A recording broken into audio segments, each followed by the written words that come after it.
ನಮಸ್ಕಾರಗಳು. ಪ್ರಾರ್ಥನೆ ನಂತರ ನಮ್ಮ ಧರ್ಮದರ್ಶಿಗಳಲ್ಲೊಬ್ಬರಾದ ಆನಂದ್ ಅವರು ಪರಿಚಯ ಮಾಡಿಕೊಡ್ತಾರೆ ಉಪನ್ಯಾಸಕರನ್ನು. ಶ್ರೀ ಗುರುಭ್ಯೋ ನಮಃ. ಹರಿ ಓಂ. ಅಸತೋ ಮಾ ಸದ್ಗಮಯ ತಮಸೋ ಮಾ ಜ್ಯೋತಿರ್ಗಮಯ ಮೃತ್ಯೋರ್ಮಾ ಅಮೃತಂ ಗಮಯ. ಓಂ ಶಾಂತಿ ಶಾಂತಿ ಶಾಂತಿ. ಹರಿ ಓಂ. ಓಂ ಪೂರ್ಣಮದಃ ಪೂರ್ಣಮಿದಂ ಪೂರ್ಣಾತ್ ಪೂರ್ಣಮುದಚ್ಯತೆ ಪೂರ್ಣಸ್ಯ ಪೂರ್ಣಮಾದಾಯ ಪೂರ್ಣಮೇವಾವಶಿಷ್ಯತೆ. ಓಂ ಶಾಂತಿ ಶಾಂತಿ ಶಾಂತಿ. ಹರಿ ಓಂ.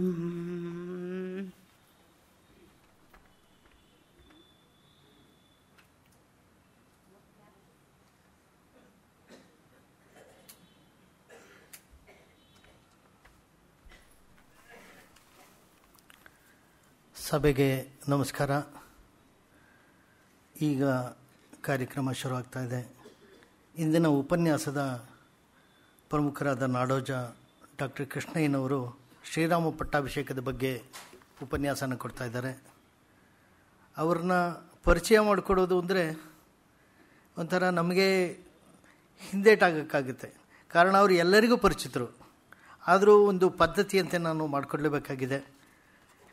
ಬಹಳ ಕಿರುಪರಿಚಯನ ಮಾಡಿಕೊಡ್ತೀನಿ.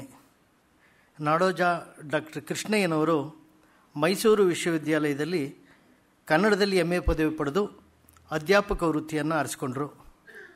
ಡಾಕ್ಟರ್ ಕೃಷ್ಣಯ್ಯನವರು ಪ್ರಾಧ್ಯಾಪಕರು, ವಿಮರ್ಶಕರು ಹಾಗೂ ಚಿಂತಕರು ಕೂಡ ಆಗಿದ್ದರು. ಗುರುಗಳಾಗಿ ಇವರು ಸಾವಿರಾರು ವಿದ್ಯಾರ್ಥಿಗಳಿಗೆ ಸಾಹಿತ್ಯದ ಅಧ್ಯಯನದಲ್ಲಿ, ಬದುಕಿನ ಮೌಲ್ಯಗಳ ಆಯ್ಕೆಯಲ್ಲಿ ಮಾರ್ಗದರ್ಶನ ಮಾಡಿದ್ದಾರೆ. 4 ವರ್ಷಗಳ ಕಾಲ ಇವರು ಕರ್ನಾಟಕ ಸಾಹಿತ್ಯ ಅಕಾಡೆಮಿಯ ಅಧ್ಯಕ್ಷರಾಗಿ ಸಾಹಿತ್ಯವನ್ನು ಜನರೆಡೆಗೆ ಕೊಂಡೊಯ್ಯುವ ಕಾರ್ಯಕ್ರಮಗಳನ್ನು, ಅದರಲ್ಲೂ ಮುಖ್ಯವಾಗಿ ಅಂತರ್ಜಾಲದ ಮೂಲಕ ಮಾಹಿತಿಗಳನ್ನು ಸಾಹಿತ್ಯದ ಆಸಕ್ತರಿಗೆ ಒದಗಿಸುವುದರಲ್ಲಿ ಮುಂದಾಳಾಗಿದ್ದರು ಹಾಗೂ ಅದರಲ್ಲಿ ಯಶಸ್ವಿಯಾಗಿದ್ದಾರೆ ಅಂತ ಹೇಳೋದರಲ್ಲಿ ಏನು ತಪ್ಪಿಲ್ಲ ಅಂದ್ಕೊಂಡಿದ್ದೀನಿ. ಇವರು ಬರೆದ ಕುವೆಂಪು ಸಾಹಿತ್ಯ ಚಿತ್ರ ಸಂಪುಟ ಅವರು ಸಂಪಾದಿಸಿರುವ ಅಪೂರ್ವ ಕೃತಿ. ಶ್ರೀಯುತರಿಗೆ ಸೌಂದರ್ಯಶಾಸ್ತ್ರ ಮತ್ತು ಭಾಷಾಶಾಸ್ತ್ರಗಳ ಆಳವಾದ ಅಧ್ಯಯನದ ಹಿನ್ನೆಲೆ ಇದೆ. ಇವರು ಈ ನಾಡಿನ ಖ್ಯಾತ ಕಲಾ ವಿಮರ್ಶಕರಲ್ಲಿ ಕೂಡ ಒಬ್ಬರು.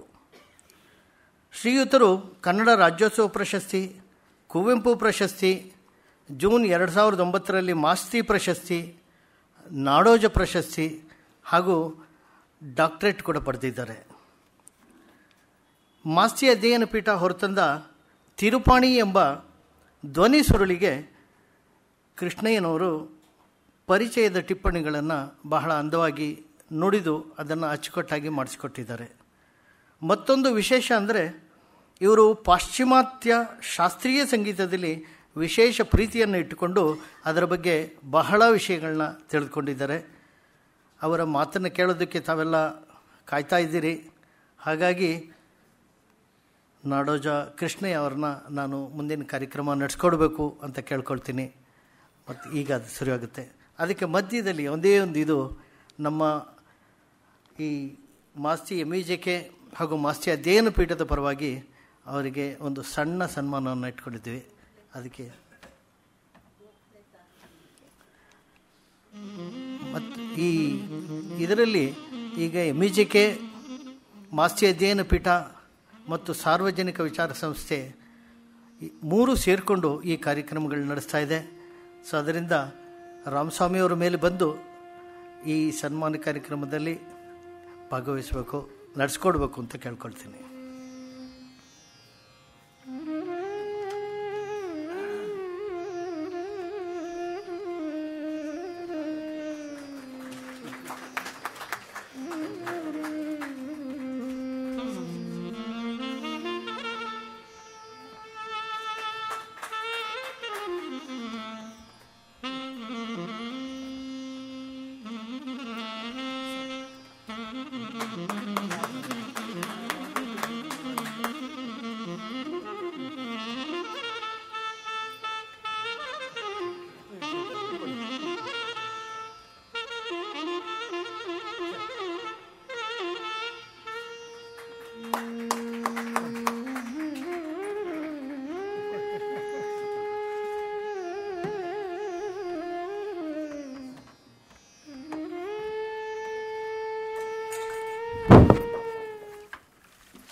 ಈಗ ನಾಡೋಜ ಕೃಷ್ಣಯ್ಯನವರು ಉಪನ್ಯಾಸವನ್ನು ಶುರು ಮಾಡ್ತಾ ಇದ್ದಾರೆ.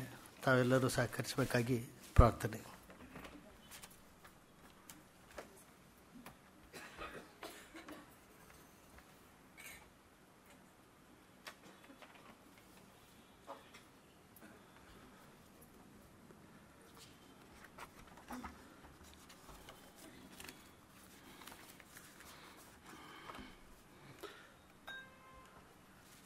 ಎಲ್ಲ ಹಿರಿಯರಿಗೂ ಆತ್ಮೀಯರಿಗೂ ನಮಸ್ಕಾರ. ಮಾಸ್ತಿಯವರನ್ನು ಕುರಿತು, ಅವರ ಸಾಹಿತ್ಯವನ್ನು ಕುರಿತು ಮಾತನಾಡೋದು ನನಗೆ ಮೊದಲಿಂದಲೂ, ಬಹಳ ಹಿಂದಿನಿಂದಲೂ ಪ್ರಿಯವಾದ ಕೆಲಸವೇ. ಮಂಗಳೂರು, ಕಾರ್ಕಳ, ಶಿವಮೊಗ್ಗ, ಹೀಗೆ ಬೇರೆ ಬೇರೆ ಸಂದರ್ಭಗಳಲ್ಲೆಲ್ಲ ಮಾತನಾಡಿದ್ದೇನೆ. ನಗೆ ಮನಸ್ಸಿನಿಂದ ಮರೆಯೋಕ್ಕಾಗಿಲ್ಲ ಅವ್ರದ್ದು. ನನ್ನ ದೃಷ್ಟಿಯಲ್ಲಿ ಆ ನಗುವನ್ನು ನಾನು ಮರೆಯೋದಕ್ಕೆ ಆಗಿಲ್ಲ.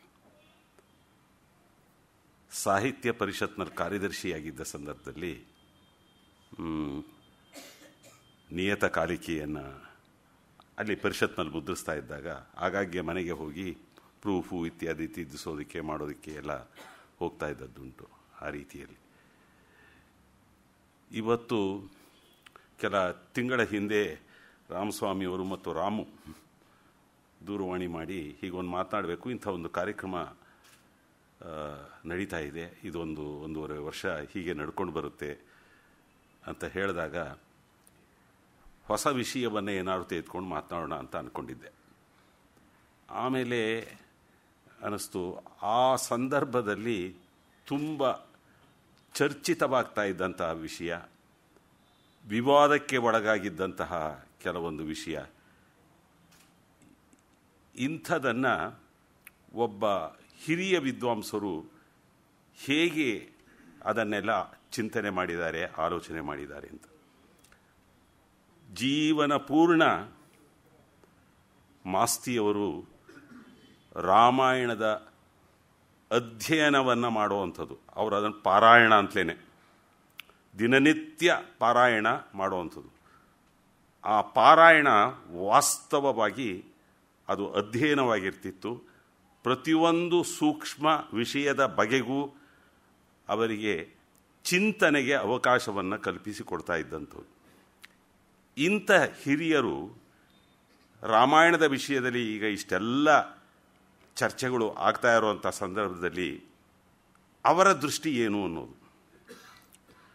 1938 ಸಂದರ್ಭದಲ್ಲೇ ಅವರು ರಾಮಾಯಣವನ್ನು ಕುರಿತು ಒಂದು ವಿದ್ವತ್ ಗ್ರಂಥವನ್ನು ಪ್ರಕಟಿಸಿದರು.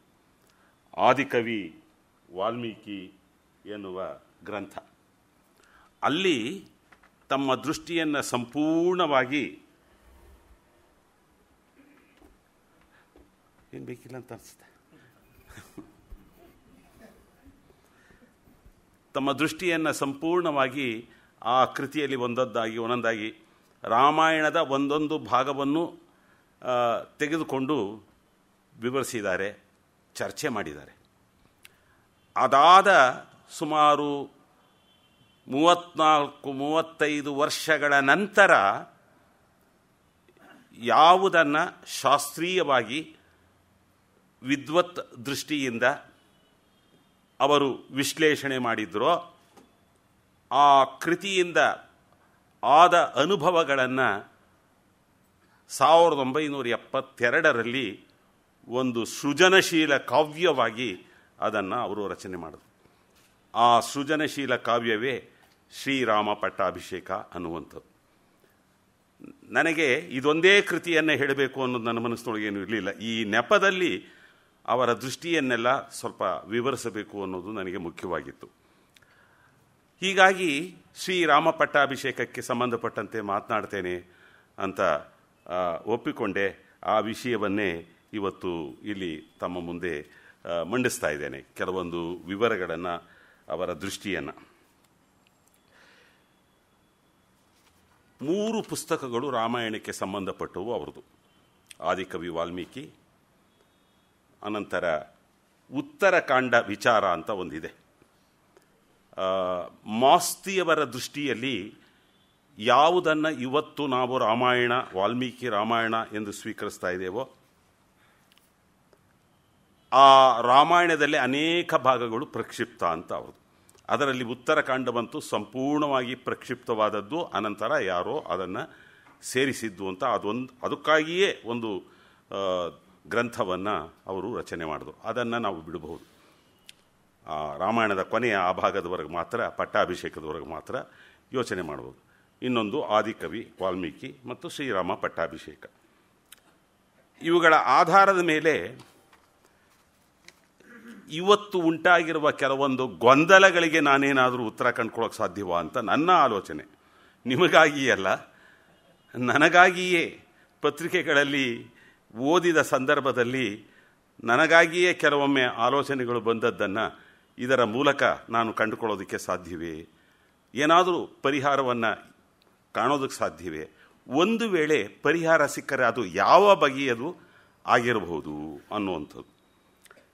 ಈ ಗೊಂದಲಗಳಿಗೆ ಬಹುಮುಖ್ಯವಾದ ಕಾರಣ, ಈ ರೀತಿ ಗೊಂದಲ ಉಂಟಾಗೋದಕ್ಕೆ ಬಹುಮುಖ್ಯವಾದ ಕಾರಣ, ಅವರು ಆದಿಕವಿ ವಾಲ್ಮೀಕಿಯನ್ನು ಬರೆದು ಕೊಟ್ಟ 1-2 ವರ್ಷದಲ್ಲಿ ಒಂದು ವಿಚಾರ ಸಂಕಿರಣವೋ ಯಾವುದೋ ಒಂದು ಸಂದರ್ಭದಲ್ಲಿ ಉಪನ್ಯಾಸ ಮಾಡುತ್ತಾ ಕುವೆಂಪು ಅವರು ಕೆಲವು ಮಾತುಗಳನ್ನು ಹೇಳಿದರು. ಅದನ್ನು ಅನಂತರದ ಮುದ್ರಣದಲ್ಲಿ ಆದಿಕವಿ ವಾಲ್ಮೀಕಿಯಲ್ಲಿ ಅದನ್ನು ಪ್ರಕಟಿಸಿದ್ದಾರೆ, ಸೇರಿಸಿದ್ದಾರೆ. ಕುವೆಂಪು ಅವರ ಮಾತುಗಳನ್ನು ಸಹ ಅಲ್ಲಿ ಸೇರಿಸಿದ್ದಾರೆ.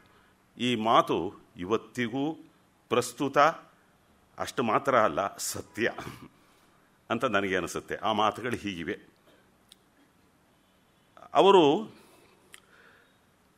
ಋಷಿಕವಿ ವಾಲ್ಮೀಕಿಯ ಸಮುದ್ರೋಪಮ ಮಹಾಗಾನಕ್ಕೆ, ಕುವೆಂಪುನೇ ಅವರು ಬಳಸುವ ಶಬ್ದಗಳು, ಸಮುದ್ರೋಪಮ ಮಹಾಗಾನಕ್ಕೆ ಜಗತ್ತು ಮಹಾಕಾವ್ಯ ಎಂದು ನಾಮಕರಣ ಮಾಡಿದೆ. ರಾಮಾಯಣವನ್ನು ಮಹಾಕಾವ್ಯ ಅಂತ ಕರೆದಿದೆ. ರಾಮಾಯಣವು ಪುರಾಣವಾದರೂ ಅದೊಂದು ಬೃಹತ್ ಭಾವಗೀತೆಯಂತಿದೆ. ಅದು ಒಬ್ಬನೇ ಕವಿಯ ಕೃತಿಯೂ ಆಗಿದೆ. ನನಗಿದು ಬಹಳ ಮುಖ್ಯ ಅಂತ ಅನ್ನಿಸ್ತು. ಒಬ್ಬನೇ ಕವಿಯ ಕೃತಿಯೂ ಆಗಿದೆ. ಬಹುಕಾಲದ ಸಂಸ್ಕೃತಿಯ ಒಂದು ದೊಡ್ಡ ಜನಾಂಗದ ಮನಃಕೃತಿಯೂ ಆಗಿದೆ. ಒಂದು ಜನಾಂಗದ ಮನಃಕೃತಿ ಅನ್ನುವ ಅವರು ಹೇಳ್ತಕ್ಕಂಥ ಈ ಮಾತು, ಇದು ಸರಿ.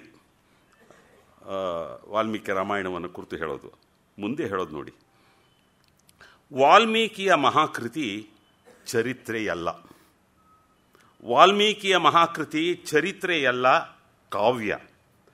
ಕಾಲ ದೇಶಾತೀತವಾಗಿರುವುದರಿಂದ, ರಾಮಾಯಣ ಕಾಲ ದೇಶಾತೀತವಾಗಿರುವುದರಿಂದ ನಿರಂತರವಾಗಿ ನಡೆಯುತ್ತಿರುವ ಶಾಶ್ವತ ಘಟನಾ ಪರಂಪರೆ ಏನಿವೆ, ಅಂದಿನಿಂದ ಇಂದಿನವರೆಗೂ ನಡ್ಕೊಂಡು ಬರ್ತಾ ಇರ್ತಕ್ಕ ಘಟನಾ ಪರಂಪರೆ, ಅದೇನೋ ಯಾವುದೋ ಒಂದು ಕಾಲಕ್ಕೆ ಒಂದು ಅವಧಿಗೆ ಸೀಮಿತವಾದದ್ದಲ್ಲ ಅವರ ದೃಷ್ಟಿಯಲ್ಲಿ ರಾಮಾಯಣ. ಘಟನಾ ಪರಂಪರೆ. ಮುಂದೆ ಹೇಳಿಕೊಂಡು ಮತ್ತೆ ಹೇಳ್ತಾರೆ, ಚರಿತ್ರೆ ಒಂದು ವೇಳೆ ಕವಿಯ ಅನುಭವವಾಗಿ ಕಾವ್ಯವಾಗಬಹುದು. ಚರಿತ್ರೆ ಕವಿಯ ಅನುಭವವಾಗಿ ಅವರ ಕಲ್ಪನೆಯಿಂದ ಕಾವ್ಯವಾಗಬಹುದು, ಆದರೆ ಕಾವ್ಯ ಚರಿತ್ರೆಯಾಗಲಾರದು. ಇದು ಇವತ್ತು ನಮ್ಮ ಎಲ್ಲ ಸಮಸ್ಯೆಗಳಿಗೆ ರಾಮಾಯಣವನ್ನು ಒಂದು ಚರಿತ್ರೆ ಅನ್ನುವ ರೀತಿಯಲ್ಲಿ ಅದನ್ನು ನಾವು ಅರ್ಥೈಸೋದು, ವ್ಯಾಖ್ಯಾನಿಸೋದು, ಇದಕ್ಕೆ ಹೋಗ್ತಾ ಇರೋದರಿಂದ ಇಂಥ ಕೆಲವೊಂದು ತೊಂದರೆಗಳು ಉಂಟಾಗ್ತಾ ಇವೆ. ಅದನ್ನು ಚರಿತ್ರೆ ಓದಿದಂತೆ ಓದಬಾರದು. ಕುವೆಂಪುನೇ ಹೇಳಿದ್ದಾರೆ. ನಾವು ಇನ್ನೇನು ಚರ್ಚೆಗಳನ್ನು ನಾವು ಮಾಡಿ, ಇದು ಅವರ ಆದಿಕವಿ ವಾಲ್ಮೀಕಿ ಗ್ರಂಥ ಎಷ್ಟು ಸೊಗಸಾಗಿದೆ ಅನ್ನೋದಕ್ಕೆ ಹೇಳಿಬಿಟ್ಟು ಒಂದು ವಾಕ್ಯ ಕೊನೆಯಲ್ಲಿ ಸೇರಿಸ್ತಾರೆ. ಮಾಸ್ತಿಯವರ ಆದಿಕವಿ ವಾಲ್ಮೀಕಿಯನ್ನು ಓದಿದರೆ ಅಲ್ಲಿ ಉತ್ತಮನಾದ ಮಾರ್ಗದರ್ಶಿ ದೊರೆಯುತ್ತಾನೆ, ಎ ಗೈಡ್.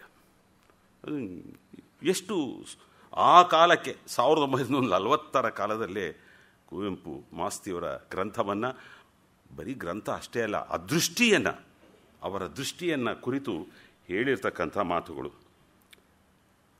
ಇಲ್ಲ, ಇಷ್ಟೆಲ್ಲ ಗೊಂದಲಕ್ಕೆ ಕಾರಣ ಈ ದೃಷ್ಟಿಭೇದಗಳು ಅನ್ನೋದು ಸ್ಪಷ್ಟವಾಗ್ತದೆ. ನೀವು ಒಂದು ಶಾಸ್ತ್ರ ಗ್ರಂಥ ಬರಿತಾ ಇದ್ದೀರಿ ಅಂದ್ಕೊಳ್ಳಿ, ಆ ಸಂದರ್ಭದಲ್ಲಿ ಇತರ ದಾಖಲೆಗಳ ಜೊತೆಗೆ, ಆಧಾರಗಳ ಜೊತೆಗೆ ರಾಮಾಯಣ ಕಾವ್ಯವನ್ನು ಒಂದು ಆಧಾರವಾಗಿ ಸ್ವೀಕರಿಸಿ ಆ ಮೂಲಕ ಕೆಲವೊಂದು ಧ್ವನಿಗಳನ್ನು ತೆಗೆದುಕೊಳ್ಬೋದು, ಬರಿಬೋದು ಅಷ್ಟೇ. ಆದರೆ ಅದು ಕೇವಲ ಖಂಡನೆಗೋಸ್ಕರ ಉಪಯೋಗಿಸುವಂತಹ ಗ್ರಂಥವೇನೂ ಆಗೋದಿಲ್ಲ. ಅದೊಂದು ಕಾವ್ಯ. ಕಾವ್ಯವನ್ನು ಅನುಭವಿಸಬೇಕು, ಶಾಸ್ತ್ರ ಗ್ರಂಥವನ್ನು ಮನನ ಮಾಡಬೇಕು. ಇದು ಬಹಳ ಮುಖ್ಯವಾದದ್ದು. ಯಾವುದೇ ಕಾವ್ಯ ಆಗಲಿ, ಕಥೆ ಆಗಲಿ, ಕಾದಂಬರಿ ಆಗಲಿ, ಒಂದು ನಾಟಕ ಆಗಲಿ, ಒಂದು ಸಂಗೀತವಾಗಲಿ, ಅದು ಅನುಭವಕ್ಕೆ ಸಂಬಂಧಪಟ್ಟಂತು. ಒಂದು ವಿಶ್ಲೇಷಣೆಯ ಗ್ರಂಥವನ್ನು ಓದುತ್ತಾ ನಾವು ಆಲೋಚನೆ ಮಾಡ್ತಕ್ಕಂಥ ರೀತಿ ಅದು ಆಗಿರುವಂಥದ್ದು. ಪುರಾಣ ಕಾವ್ಯ, ಇತಿಹಾಸ ಕಾವ್ಯ, ಮಹಾಕಾವ್ಯ ಎಂದೆಲ್ಲ ರಾಮಾಯಣವನ್ನು ನಾವು ಕರಿತೇವೆ ಬೇರೆ ಬೇರೆ ಇವುಗಳಿಂದ. ಇವುಗಳ ಸೃಷ್ಟಿ, ರಾಮಾಯಣ ಇಂಥ ಮಹಾಕಾವ್ಯಗಳ ಸೃಷ್ಟಿ, ರಚನೆ, ಆಂತರ್ಯಗಳು ಮಿಕ್ಕ ಕೃತಿಗಳಿಗಿಂತ ಭಿನ್ನ. ಬೇರೆ ನಾವು ಏನು ಕಾವ್ಯಗಳು ಇತ್ಯಾದಿ ಹೇಳ್ಕೊಂಡು ಬರ್ತೇವೆ ಅಥವಾ ನಾಟಕವಾಗಿ ಮತ್ತೊಂದು ಹೇಳ್ಕೊಂಡು ಬರ್ತೇವೆ, ಅವುಗಳಿಗಿಂತ ಭಿನ್ನವಾದದ್ದು ಈ ಮಹಾಕಾವ್ಯಗಳು, ಪುರಾಣ ಕಾವ್ಯಗಳು ಅಂತ. ಒಬ್ಬ ಡೇವಿಡ್ ಡೈಚಿಸ್ ಅಂತ ಈ ಮಾತನ್ನು ಹೇಳ್ತಾನೆ. Myth represents a symbolic mode of discourse. ಪ್ರತೀಕಾತ್ಮಕವಾದ, ನಾವು ಯಾವುದನ್ನು ಪ್ರತಿಮಾ ವಿಧಾನ ಅಂತ ಕುವೆಂಪು ಅವರೆಲ್ಲ ಪ್ರಚಾರಕ್ಕೆ ತಂದರೋ, ಪ್ರತಿಮಾ ವಿಧಾನದಿಂದ ಹೇಳುವಂಥದ್ದು ಎಪಿಕ್ ಅನ್ನೋದು, discourse. Either pointing to and imposing meaning on a non symbolic reality. ಒಂದು ವಾಸ್ತವ ಸತ್ಯವನ್ನು ಹೇಳುವುದಕ್ಕೋಸ್ಕರ ಪ್ರತೀಕಾತ್ಮಕವಾಗಿ ಪ್ರತಿಮಾ ವಿಧಾನದಲ್ಲಿ ಪುರಾಣ ಕಾವ್ಯ, ಮಹಾಕಾವ್ಯಗಳು ಅದರ ಅರ್ಥವನ್ನು, ಅದರ ಧ್ವನಿಯನ್ನು ಹೇಳಿಕೊಂಡು ಬರ್ತವೆ, ಕಟ್ಟಿಕೊಂಡು ಬರ್ತವೆ ಅನ್ನೋದು. Symbolic discourse is necessary. ಈ ರೀತಿಯ ಪ್ರತಿಮಾ ವಿಧಾನ ಕಾವ್ಯಕ್ಕೆ is necessary if we are to tell an implicated truth about reality. ವಾಸ್ತವದ ಅಂತರಂಗವನ್ನು ಹೊಕ್ಕು ಆ ಸತ್ಯವನ್ನು ತಿಳಿಯಬೇಕಿದ್ದರೆ ಅದನ್ನು ಹೀಗೆ ಪ್ರತಿಮಾ ವಿಧಾನದಲ್ಲಿ ಮಾತ್ರ ಹೇಳೋದಕ್ಕೆ ಸಾಧ್ಯ ಅಂತ ಆತ ಹೇಳ್ಕೊಂಡು ಬರ್ತಾನೆ. ಆ ಮಾತು ಬಹಳ ಸೊಗಸಾಗಿ ನಮಗೆ ಅನ್ವಯ ಆಗುವಂಥದ್ದು. ವಾಲ್ಮೀಕಿ ರಾಮಾಯಣ ಈ ಬಗೆಯದು. ಕುವೆಂಪು ಹೇಳಿದಂತೆ ಒಂದು ದೊಡ್ಡ ಜನಾಂಗದ ಮನಃಕೃತಿ. ಇನ್ಫ್ಯಾಕ್ಟ್ ಕಾರ್ಲ್ ಯುಂಗ್ ಅಂತ ಇನ್ನೊಬ್ಬ ದೊಡ್ಡ ಮನೋವಿಜ್ಞಾನಿ ಇದ್ದಾನೆ, ಆತ ಇದೇ ಮಾತನ್ನು ಹೇಳ್ಕೊಂಡು ಬರ್ತಾನೆ. ಆತ ಹೇಳ್ತಾನೆ, ಇಡೀ ಒಂದು ಜನಾಂಗದಲ್ಲಿ ಸಹಸ್ರಾರು ವರ್ಷಗಳವರೆಗೂ ಅವರ ಸುಪ್ತ ಮನಸ್ಸು ಮಾತ್ರವಲ್ಲ, ಅದಕ್ಕೂ ಕೆಳಗಿನ ತಳದ ಆತ ಹೇಳುವಂಥದ್ದು ಅಂದರೆ ಅನ್ಕಾನ್ಷಿಯಸ್ ಮೈಂಡ್ ಅಂತ ಹೇಳ್ಕೊಂಡು ಬರ್ತಾನೆ. ಅಪ್ರಜ್ಞಾ ವಲಯ, ತಳದಲ್ಲಿರುವ ಒಂದು ಅಪ್ರಜ್ಞಾ ವಲಯದಲ್ಲಿ ಈ ಭಾವನೆಗಳೆಲ್ಲ ಸಾಗಿ ತಲೆಮಾರಿನಿಂದ ತಲೆಮಾರಿಗೆ ಅದು ಬರ್ತದೆ ಎನ್ನುವ ಮಾತನ್ನು ಆತ ಹೇಳ್ಕೊಂಡು ಬರ್ತಾನೆ. ಆ ರೀತಿಯಲ್ಲಿ ಪಾಶ್ಚಾತ್ಯ ದೃಷ್ಟಿಯ ಚರಿತ್ರೆಯ ರೀತಿಯಲ್ಲಿ ಮಾತ್ರ ದಯವಿಟ್ಟು ಯಾರೂ ಇದನ್ನು ಓದಬೇಡಿ. ಅದು ಬಹಳ ಮುಖ್ಯವಾದದ್ದು. ಯಾವುದನ್ನು ನಾವು ಪಾಶ್ಚಾತ್ಯರಿಂದ ಚರಿತ್ರೆ ಅಂತ ತಿಳ್ಕೊಂಡಿದ್ದೇವೋ ಆ ದೃಷ್ಟಿಯದು ಅಲ್ಲ. ಇನ್ನೊಂದು ವಿಶೇಷ, ಪ್ರಪಂಚದ ಎಲ್ಲ ಮಹಾಕಾವ್ಯಗಳಿಗಿಂತಲೂ ಭಿನ್ನವಾದ, ಪ್ರಪಂಚದ ಎಲ್ಲ ಮಹಾಕಾವ್ಯಗಳು ಅಂತ ನಾನು ಹೇಳಬೇಕಾದ್ರೆ ಅದು ಗ್ರೀಕ್ನ ಹೋಮರ್ನ ಇಲಿಯಡ್ ಆಗಿರ್ಬೋದು, ಒಡಿಸ್ಸಿ ಆಗಿರ್ಬೋದು, ಅಥವಾ ವರ್ಜಿಲ್ ಬರೆದಿರುವ ಲ್ಯಾಟಿನ್ನಿನ ಎನಿಯಡ್ ಮಹಾಕಾವ್ಯ ಆಗಿರ್ಬೋದು, ಹೀಗೆ ಬಂದಿರುವಂಥ ಪ್ರಪಂಚದ ಎಲ್ಲ ಮಹಾಕಾವ್ಯಗಳಿಗಿಂತಲೂ ಭಿನ್ನವಾದ ವಿಶಿಷ್ಟವಾದ ಭಾರತೀಯ ಪರಂಪರೆ, ಮಹಾಕಾವ್ಯ ಪರಂಪರೆ ಒಂದಿದೆ. ಇದು ಕೇವಲ ಭಾರತಕ್ಕೆ ವಿಶಿಷ್ಟವಾದದ್ದು. ಅದು ಏನು ಅಂದರೆ ಅದು ರಾಮಾಯಣ ಮಹಾಭಾರತಗಳಿಗೆ ಅನ್ವಯ ಆಗುವಂಥ. ರಾಮಾಯಣ ಮಹಾಭಾರತಗಳು ವಿಭಿನ್ನ ಕಾಲ ಸಂದರ್ಭಗಳಲ್ಲಿ, ಬೇರೆ ಬೇರೆ ಕಾಲಗಳಲ್ಲಿ, ಬೇರೆ ಬೇರೆ ಸಮಾಜಗಳಲ್ಲಿ, ದೇಶದ ವಿಭಿನ್ನ ಭಾಷೆಗಳಲ್ಲಿ ಪುನರ್ಭವ ಆಗಿವೆ, ಪುನರ್ಸೃಷ್ಟಿ ಆಗಿವೆ, ಮರುಹುಟ್ಟು ಪಡೆದಿವೆ. ಹೀಗೆ ಪ್ರಪಂಚದ ಯಾವ ಕಾವ್ಯದಲ್ಲೂ ಆಗಿಲ್ಲ, ಬೇರೆ ಕಡೆ ಆಗಿಲ್ಲ. ನಮ್ಮಲ್ಲಿ ಏತಕ್ಕೆ ಅಂತ ಅಂದರೆ ಅವು ಆದ್ದರಿಂದಲೇ ಈ ರಾಮಾಯಣ ಮಹಾಭಾರತಗಳು, ಆದ್ದರಿಂದಲೇ ಅವು ಜನಮಾನಸದಲ್ಲಿ ಇಂದಿಗೂ ನೆಲೆಸಿವೆ. ದೇಶ ಭಾಷೆ ಕನ್ನಡ ಇರ್ಬೋದು, ಮತ್ತೊಂದು ಇರ್ಬೋದು, ಮತ್ತೆ ಮತ್ತೆ ಮರುಹುಟ್ಟು ಪಡೆದುಕೊಂಡು ಕಾಲಧರ್ಮ, ಆ ಸಮಾಜದ ಧರ್ಮಕ್ಕೆ ತಕ್ಕಂತೆ ಹೊಸ ಅರ್ಥವನ್ನು, ಹೊಸ ಧ್ವನಿಯನ್ನು, ಹೊಸ ವ್ಯಾಖ್ಯಾನವನ್ನು ಪಡೆದುಕೊಳ್ತೇವೆ ಈ ಮಹಾಕಾವ್ಯಗಳು. ಆದರೆ ಹೋಮರ್ನ ಇಲಿಯಡ್ ಕಾವ್ಯಕ್ಕಾಗಲಿ ಒಡಿಸಿ ಅವರಿಗೆ ಆ ಕಾವ್ಯಗಳಿಗೆ ಇಂಥ ಪುಣ್ಯ ಇಲ್ಲ, ಮರುಹುಟ್ಟು ಪಡೆಯಲೇ ಇಲ್ಲ. ಇವತ್ತೇನಾಗಿದೆ ಅಂದರೆ ಲೈಬ್ರರಿಯಲ್ಲಿ ವಿದ್ವಾಂಸರು ಕ್ಲಾಸಿಕ್ಸ್ ಆಗಿ ಅದನ್ನು ಒಂದು ಕಡೆ ಇಟ್ಟು ಅಧ್ಯಯನ ಮಾಡೋದಕ್ಕೆ ಅವು ಉಳಿದಿವೆ. ನಮ್ಮದು ಕ್ಲಾಸಿಕ್ಸ್ ಅಂತ ಅಧ್ಯಯನದ್ದಲ್ಲ, ದಿನನಿತ್ಯ ಪಾರಾಯಣದ ಹಳ್ಳಿಗಳಲ್ಲೂ ಸಹ ಕೇಳುವಂಥ ರೀತಿಯಲ್ಲಿ, ಅಂದರೆ ಜನಮಾನಸದಲ್ಲಿ ಒಂದಾಗಿ ಸೇರಿ ಹೋಗಿರುವಂಥದ್ದು. ಇದು ಒಂದು ವಿಶೇಷವಾದದ್ದು. ಇದಕ್ಕೆ ಕಾರಣ ಇಲ್ಲದಿಲ್ಲ. ಅದನ್ನು ಮಾಸ್ತಿಯವರೇ ಆದಿಕವಿ ವಾಲ್ಮೀಕಿಯಲ್ಲಿ ಚರ್ಚಿಸಿದ್ದಾರೆ, ವಿವರಿಸಿಕೊಂಡು ಬಂದಿದ್ದಾರೆ. ಆ ಗ್ರಂಥದಲ್ಲಿ ಅದು ವಿವರವಾಗಿ ಅದೆಲ್ಲ ಬರುತ್ತೆ ಅನ್ನೋದು. ಶ್ರೀರಾಮ ಪಟ್ಟಾಭಿಷೇಕದ ಮುನ್ನುಡಿಯಲ್ಲಿ ಅವರ ದೃಷ್ಟಿಯನ್ನು ಸ್ಪಷ್ಟಪಡಿಸಿದ್ದಾರೆ. ಅದು ಅವರ ಜೀವಮಾನ ಪಾರಾಯಣದ ಚಿಂತನೆಯ ಫಲ. ಈ ಮಾತುಗಳು ಇದೇನೋ ಇವರು ಇಂಟರ್ಪ್ರಿಟ್ ಮಾಡಬೇಕು, ಹೊಸ್ತು ಹೇಳಬೇಕು ಅನ್ನೋ ದೃಷ್ಟಿಯಿಂದ ಹೇಳಿದಂಥದ್ದಲ್ಲ. ಅದು ಅವರು ಹೇಳ್ತಕ್ಕಂಥ ಮಾತನ್ನು ಕೇಳಿ. ಈ ನಿಲುವಿನ ರೂಪರೇಖೆ, ಇದು ಮಾಸ್ತಿಯವರ ಮಾತುಗಳು. ಈ ನಿಲುವಿನ ರೂಪುರೇಖೆ ಅಂದರೆ ಈ ಕಾವ್ಯಕ್ಕೆ ಸಂಬಂಧಪಟ್ಟದ್ದು, ಶ್ರೀರಾಮ ಪಟ್ಟಾಭಿಷೇಕಕ್ಕೆ ಸಂಬಂಧಪಟ್ಟದ್ದು ಆದಿಕವಿ ವಾಲ್ಮೀಕಿ ಗ್ರಂಥದಲ್ಲಿ ಪ್ರಕಟವಾಗಿದೆ. ಅದರ ಮುಖ್ಯ ಭಾಗ ಶ್ರೀರಾಮ ಶ್ರೇಷ್ಠ ಮಾನವನಾದ್ದರಿಂದ ದೇವರಾದನು. ಶ್ರೀರಾಮ ಶ್ರೇಷ್ಠ ಮಾನವನಾದ್ದರಿಂದ ದೇವರಾದನು ಎನ್ನುವುದು. ಈಗ ಬಳಕೆಯಲ್ಲಿರುವ ವಾಲ್ಮೀಕಿ ರಾಮಾಯಣ ಎಂಬ ಗ್ರಂಥದ ಅನೇಕ ಭಾಗ ವಾಲ್ಮೀಕಿಯ ಕೃತಿ ಅಲ್ಲ ಎನ್ನುವುದು.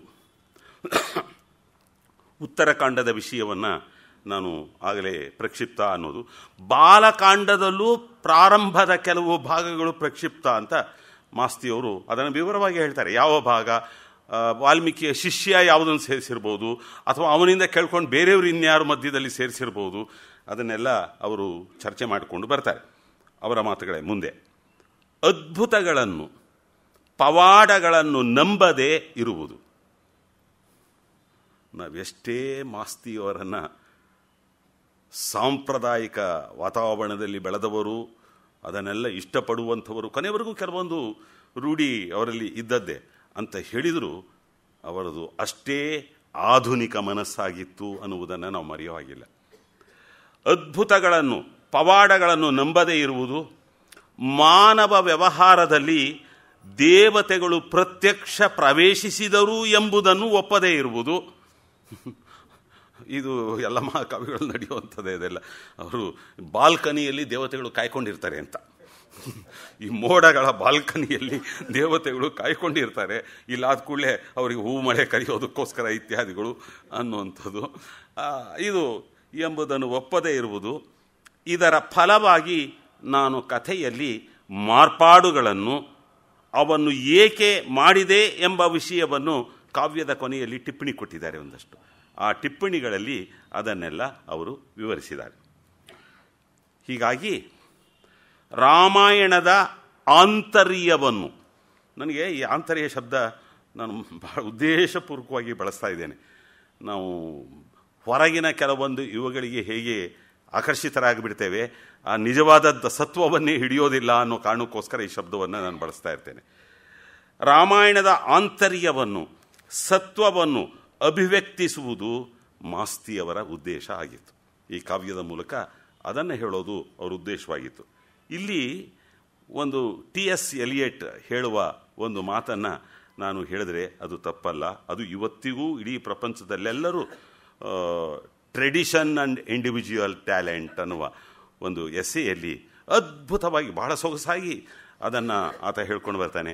1-2 ಸಾಲುಗಳ ಮಾತ್ರ ಇಲ್ಲಿ ನಾನು ಅದನ್ನು ಹೇಳ್ತೇನೆ, ಯಾಕೆಂದರೆ ಇದಕ್ಕೆ ಅದು ಅನ್ವಯ ಆಗುತ್ತೆ ಅನ್ನೋ ಕಾರಣದಿಂದ. We are always in danger. We are always in danger in clinging to an old tradition. ಹಳೆಯ ಸಂಪ್ರದಾಯ ಅಂತ ಅದು ಕಂಡು ಬೀಳ್ತೇವೆ. In old tradition are attempt to re-establish one of confusing the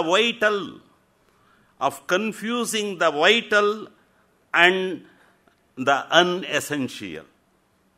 ಯಾವುದು ಮುಖ್ಯ ಸತ್ವ ಅದನ್ನು ಬಿಟ್ಟುಬಿಡ್ತೇವೆ, ಅದಕ್ಕೂ ಬದಲಾಗತಕ್ಕಂಥದ್ದು ಯಾವುದು ಅನ್ನುವ ವ್ಯತ್ಯಾಸವನ್ನು ನಾವು ಗಮನಿಸೋದೇ ಇಲ್ಲ. ಸಂಪ್ರದಾಯ ಪರಂಪರೆ ಅಂದಾಗ the real and the sentimental. ಅವನ ದೃಷ್ಟಿಯಲ್ಲಿ ಈ ಟ್ರೆಡಿಷನ್ ಅಂದರೆ ಏನು ಅಂದರೆ, ಅವನ ದೃಷ್ಟಿಯಲ್ಲಿ ಟ್ರೆಡಿಷನ್ ಎಂದರೆ ಸೆನ್ಸ್ ಆಫ್ ಹಿಸ್ಟ್ರಿ. ಆ ಸೆನ್ಸ್ ಆಫ್ ಹಿಸ್ಟ್ರಿ ಇದೆಯಲ್ಲ, ಒಂದು ಜನಾಂಗದ ಮಾನಸಿಕ ಚರಿತ್ರೆ ಅನ್ನೋದನ್ನು ನಾವು ಗಮನಿಸಬೇಕು. ಇಷ್ಟಿದ್ರೆ ನಾವು ಹೇಳೋ ಈ ರೀತಿಯದಲ್ಲ ಆತ ಹೇಳತಕ್ಕಂಥದ್ದು ಅಂತ. ಅದು ಬಹಳ ಮುಖ್ಯ. ಮಾಸ್ತಿಯವರು ರಾಮಾಯಣವನ್ನು ಈ ದೃಷ್ಟಿಯಿಂದ ನೋಡಿದ್ದಾರೆ. ಬದಲಾಗುವಂಥವು ಯಾವುದು, ಯಾವುದನ್ನು ನಂಬಬಹುದು, ಯಾವುದು ಅಲ್ಲ, ಯಾವುದನ್ನು ನಾವು ಸ್ವೀಕರಿಸುವುದರಿಂದ ನಮ್ಮ ಮನಸ್ಸೂ ಶ್ರೀಮಂತವಾಗಬೇಕು, ನಮ್ಮ ಮನಸ್ಸೂ ಶ್ರೀಮಂತವಾಗುತ್ತದೆ. ಆ ದೃಷ್ಟಿಯಿಂದ ಅವರು ಈ ಕಾವ್ಯವನ್ನು ಬರೆದದ್ದು. ಆದ್ದರಿಂದ ಯಾರೂ ಮಾಸ್ತಿಯವರ ಶ್ರೀರಾಮ ಪಟ್ಟಾಭಿಷೇಕವನ್ನು ವಾಲ್ಮೀಕಿ ರಾಮಾಯಣಕ್ಕೆ ಅವರು ತೋರಿರುವ ಗೌರವವನ್ನು ತಪ್ಪಾಗಿ ಅರ್ಥೈಸುವುದಕ್ಕೆ ಹೋಗಬಾರ್ದು.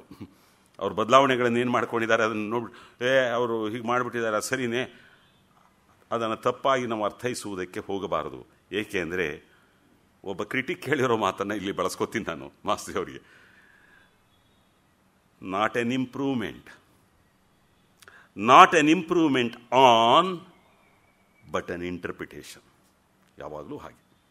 ಇದು ಏನೋ ಅವ್ರು ಬರೆದಿದ್ದಾನೆ, ಅದರ ಮೇಲೆ ಈ ಬದಲಾವಣೆ ಮಾಡಿರೋದ್ರಿಂದ ನಾನು ಏನೋ ದೊಡ್ಡ ಸಾಧನೆ ಅನ್ನೋ ರೀತಿಯಲ್ಲಿ ಅವರು ಹೇಳ್ತಾ ಇಲ್ಲ. ಇಟ್ಸ್ ಅನ್ ಇಂಟರ್ಪ್ರಿಟೇಷನ್, ಇದೊಂದು ಅರ್ಥೈಸುವಿಕೆ ಅನ್ನುವ ದೃಷ್ಟಿಯಿಂದ ಅವರು ಹೇಳುವರು. ಮಾಸ್ತಿಯವರ ಸೃಜನಾತ್ಮಕವಾದಂತಹ ಅರ್ಥೈಸುವಿಕೆ ಶ್ರೀರಾಮ ಪಟ್ಟಾಭಿಷೇಕ. ಯಾವುದೇ ಕಾವ್ಯದಲ್ಲಿ, ಅದರಲ್ಲೂ ಮಹಾಕಾವ್ಯ ಅಂತ ನಾವು ಕರೆದ ಸಂದರ್ಭದಲ್ಲಿ, ಒಂದು ದರ್ಶನ, ಒಂದು ಕಾಣ್ಕೆ, ಒಂದು ವಿಷನ್ ಅನ್ನುವುದು ಇರುತ್ತೆ. ಯಾವುದೇ ಕಾವ್ಯ ಆಗಲಿ, ಯಾವುದೇ ಮಹಾಕಾವ್ಯ ಆಗಲಿ, ಅಲ್ಲಿ ಅಂಥ ಒಂದು ವಿಷನ್, ಕವಿಯ ಒಂದು ವಿಷನ್ ಇರಬೇಕು. ಶ್ರೀರಾಮ ಪಟ್ಟಾಭಿಷೇಕದಲ್ಲೂ ಮಾಸ್ತಿಯವರ ಒಂದು ದರ್ಶನವಿದೆ. ರಾಮ ಮನುಷ್ಯನಾಗಿ ಶ್ರೇಷ್ಠ ಮಾನವನಾದ, ಪುರುಷೋತ್ತಮನಾದ, ದೇವರ ಅವತಾರ ಎಂದಲ್ಲ, ಅವರಿಗೆ ದೇವರ ಅವತಾರ ಎಂದಲ್ಲ ಎನ್ನುವುದು ಒಂದು ಪಾರ್ಶ್ವದೃಷ್ಟಿ. ಬರೀ ಪುರುಷೋತ್ತಮನಾದ ಅಂತ ಹೇಳಿದ್ರೆ ಅದೊಂದು ಪಾರ್ಶ್ವದೃಷ್ಟಿ. ಅದಕ್ಕಿಂತಲೂ ಮುಖ್ಯವಾಗಿ ಮಾಸ್ತಿಯವರು ಪರೋಕ್ಷವಾಗಿ ಅದನ್ನು ಸೂಚಿಸ್ತಿದ್ದಾರೆ, ಹೇಳ್ತಿದ್ದಾರೆ. ಏನು ಅಂದರೆ, ಅದಕ್ಕಿಂತ ಮುಖ್ಯವಾದದ್ದು ಒಂದು ಸುಸಂಸ್ಕೃತ ವ್ಯಕ್ತಿತ್ವದ ದರ್ಶನ. ರಾಮನಲ್ಲಿ ಅವರು ಒಂದು ಸುಸಂಸ್ಕೃತ ವ್ಯಕ್ತಿತ್ವದ ದರ್ಶನವನ್ನು ನಮಗೆ ನೀಡ್ತಾರೆ. ಅದಕ್ಕೂ ಮುಂದಕ್ಕೆ ಒಂದು ಹೆಜ್ಜೆ ಇಟ್ಟು ಹೇಳೋದಕ್ಕೆ ಸಾಧ್ಯವಾಗುವುದಾದರೆ, ಒಂದು ಸುಸಂಸ್ಕೃತಿಯ ದರ್ಶನವನ್ನು, ಕಾಣ್ಕೆಯನ್ನು ನಮಗೆ ಕೊಡ್ತಾರೆ. ರಾಮ ಪಟ್ಟಾಭಿಷೇಕವನ್ನು ಓದುವ ಮೂಲಕ ಹೇಗೆ ಅವರು ಅದನ್ನು ಹೇಳ್ಕೊಂಡು ಬರ್ತಾರೆ. ಇಡೀ ಕಾವ್ಯ ಆ ದೃಷ್ಟಿಯನ್ನು, ಆ ಕಾಣ್ಕೆಯನ್ನು ಧ್ವನಿಸುತ್ತದೆ ಅನ್ನುವುದು ಬಹಳ ಮುಖ್ಯ. ಇಲ್ಲಿ ಇನ್ನೊಂದು ವೈಶಿಷ್ಟ್ಯವೂ ಇದೆ. ದರ್ಶನ ಅಂತ ಹೇಳಿ ನಾನು ಆ ಸಂಸ್ಕೃತಿಗೆ ಸಂಬಂಧಪಟ್ಟಂತೆ ಏನು ಹೇಳಿದೆ ಅದಲ್ಲದೆ ಇನ್ನೊಂದು ಸ್ವಾರಸ್ಯವೂ ಅಲ್ಲಿದೆ ಈ ಕಾವ್ಯದಲ್ಲೇ. ಏನಂದರೆ, ಅದು ಮಾಸ್ತಿಯವರ ಪ್ರಕೃತಿ ಪ್ರೇಮ ನನಗೆ ಭಾಳ ಅಪರೂಪದ್ದಿದ್ದು. ಇಲ್ಲೇ ಇಷ್ಟು ವಿವರವಾಗಿ ಅಷ್ಟು ಸೊಗಸಾಗಿ ನನಗೆ ಕಂಡುಬರುವಂಥದ್ದು ಅವರು ಈ ಥರ ಕವನಗಳನ್ನೆಲ್ಲ ಓದೋದಾಗಿಗಿಂತಲೂ ಇಲ್ಲಿ ಅದು ಅವರ ಪ್ರಕೃತಿ ಪ್ರೇಮ. ಆದರೆ ಎಂಥ ಪ್ರಕೃತಿ ಪ್ರೇಮ ಅದು, ಬರೀ ಎಷ್ಟು ಸೊಗಸಾಗಿದೆ ಏನಾಗಿದೆ ಆ ರೀತಿಯಲ್ಲಿ ಹೇಳುವಂಥದ್ದಲ್ಲ, ಅದರ ಆಳಕ್ಕೆ ಹೋಗ್ತಾರೆ ಅವರು, ಆ ಪ್ರಕೃತಿಯ ಆಳಕ್ಕೆ. ಅದು ಮಾಸ್ತಿಯವರ ಪ್ರಕೃತಿ ಪ್ರೇಮ ಇಡೀ ಸೃಷ್ಟಿ ಚೈತನ್ಯದ ಒಂದು ದರ್ಶನ ಅವರಿಗೆ. ಬರೀ ಪ್ರಕೃತಿಯ ಸೌಂದರ್ಯ ಅಲ್ಲ ಅವರಿಗೆ, ಪ್ರಕೃತಿಯ ಸೌಂದರ್ಯ ಅಲ್ಲ, ಸೃಷ್ಟಿಯ ಚೈತನ್ಯ ಹೇಗೆ ಅರಳಿಕೊಂಡಿದೆ ಈ ಮರ ಗಿಡಗಳಲ್ಲಿ, ಪ್ರಾಣಿ ಪಕ್ಷಿಗಳಲ್ಲಿ, ಜೀವರಾಶಿಯಲ್ಲಿ ಅನ್ನುವುದನ್ನು ಅವ್ರು ಹೇಳ್ತಾರೆ. ಎಷ್ಟು ಸೊಗಸಾಗಿ ಬರ್ತದೆ. ಲಕ್ಷ್ಮಣ ಪಟ್ಟಾಭಿಷೇಕದ ಕಥೆ ಸ್ವರೂಪ ಮುಂದೆ ಹೇಳಿದ್ದೇನೆ ಅದರದ್ದು ಹೇಗೆ ಅಂತ. ಊರ್ಮಿಳೆಯನ್ನು ಕೂರಿಸ್ಕೊಂಡು 14 ವರ್ಷಗಳ ನಂತರ ಗಂಡ ಹೆಂಡತಿಯರು, ಅವನು ಹೊರಟ ದಿನದಿಂದ ಆ ಮಂಚವನ್ನು, ಹಾಸಿಗೆಯನ್ನು ಊರ್ಮಿಳೆ ಬಳಸಿರೋದಿಲ್ಲ. ಒಂದು ಚಾಪೆ ಹಾಸ್ಕೊಂಡು ಆಕೆ ಮಲಗಿರ್ತಾಳೆ. ಅವನು ಬಂದ ನಂತರವೇ ಮೊದಲ ಬಾರಿಗೆ ಆ ಮಂಚದ ಮೇಲೆ ಅವರು ಕುಳಿತುಕೊಂಡು ಊರ್ಮಿಳೆಗೆ, ಅಯ್ಯೋ ನಿಮ್ಗೆ ಅಲ್ಲೆಷ್ಟು ತೊಂದರೆ ಆಯಿತು, ಏನೆಲ್ಲ ಕಷ್ಟಗಳನ್ನು ಅನುಭವಿಸಿದ್ರು ಅಂತ ಊರ್ಮಿಳೆ ಕೇಳಿದಾಗ ಲಕ್ಷ್ಮಣ ತನ್ನ ವನವಾಸದ ಅನುಭವಗಳನ್ನು ಹೇಳೋದಕ್ಕೆ ಪ್ರಾರಂಭಿಸ್ತಾರೆ. ಬಹಳ ಸೊಗಸಾಗಿ ಬಂದಿದೆ, ಅದು ದೀರ್ಘವಾಗಿದೆ ಸಾಕಷ್ಟು. ಅದು ಎಷ್ಟು ವಿವರಗಳನ್ನು ಅವನು ಹೇಳಿಕೊಂಡು ಬರ್ತಾನೆ. 14 ವರ್ಷ ನಿಸರ್ಗದ ನಡುವೆ ಇದ್ದು ಅದರ ಸೂಕ್ಷ್ಮಗಳನ್ನೆಲ್ಲ, ಋತುಮಾನಗಳಲ್ಲಿ ಆಗುವ ಬದಲಾವಣೆಗಳನ್ನೆಲ್ಲ, ನಿಸರ್ಗ ವರ್ತಿಸುವ ಬಗೆಯನ್ನೆಲ್ಲ ಗಮನಿಸಿದ ವ್ಯಕ್ತಿ ಹೇಗೆ ಹೇಳಬಹುದು? ಅವನಿಗೆ ಅದೊಂದು ಚೈತನ್ಯ ಅನಿಸದೆ ಇನ್ನೇನು ಅನಿಸೋದಕ್ಕೆ ಸಾಧ್ಯ? ಅದು ಆ ನಿಸರ್ಗ ಅನ್ನೋದು. ಅಲ್ಲಿ ಅದನ್ನು ಅವನು ಹೇಳಿಕೊಂಡು ಬರುವಂಥದ್ದನ್ನು ನಾವು ಕಾಣ್ತೇವೆ. ಆ ವರ್ಣನೆ ಬಹಳ ಸೊಗಸಾಗಿದೆ ಅದು. ಅನಂತರ ಶ್ರೀರಾಮ ಪಟ್ಟಾಭಿಷೇಕದ ಸ್ವರೂಪ, ರಚನಾ ತಂತ್ರ ವಿಶಿಷ್ಟವಾದದ್ದು. ಮಿಕ್ಕ ಇವುಗಳಿಗಿಂತಲೂ ಇದು ಸಂಪೂರ್ಣ ಭಿನ್ನವಾದದ್ದು. ಇದು ಸರಳ ರೇಖಾತ್ಮಕ ನಿರೂಪಣೆ ಇದು ಅಲ್ಲ. ನಮ್ಮ ಭಾರತೀಯ ಪರಂಪರೆಯಲ್ಲಿ ಯಾವುದೇ ಕಥೆ, ಕಾವ್ಯ ಇತ್ಯಾದಿಗಳನ್ನು ನಾವು ಹೇಳೋದಕ್ಕೆ ಪ್ರಾರಂಭಿಸಿದ್ರು ಅದು ಪಾಶ್ಚಾತ್ಯರ ಕಾವ್ಯ ದೃಷ್ಟಿಗಿಂತ ಭಿನ್ನವಾದದ್ದು ನಮ್ಮದು. ಅವರ ದೃಷ್ಟಿಗಿಂತ ಅವರೆಲ್ಲೋ ಮಹಾಕಾವ್ಯಗಳೆಲ್ಲ ಘಟನೆಯ ಯಾವುದೋ ಒಂದು ನಡುವಿನ ಸಂದರ್ಭದಿಂದ ಪ್ರಾರಂಭವಾಗ್ತವೆ. ಅವರು ಹೋಮರದಾಗಲಿ ಮತ್ತೊಬ್ಬರದಾಗಲಿ ಅದೆಲ್ಲ. ಇಲ್ಲಿ ಹಾಗಲ್ಲ. ನಮ್ಮದು ಭೂಮಿ, ಏಷ್ಯಾ ಖಂಡ ಇತ್ಯಾದಿ ಎಲ್ಲ ಹೇಳ್ಕೊಂಡು ಅಲ್ಲಿಂದ ಬಂದು ಒಂದು ಇವರ ತಾತ ಮುತ್ತಾತಂದರ ಪರಂಪರೆಯನ್ನೆಲ್ಲ ಹೇಳಿಕೊಂಡು ಪ್ರಸ್ತುತ ವಿಷಯಕ್ಕೆ ಬರೋದು.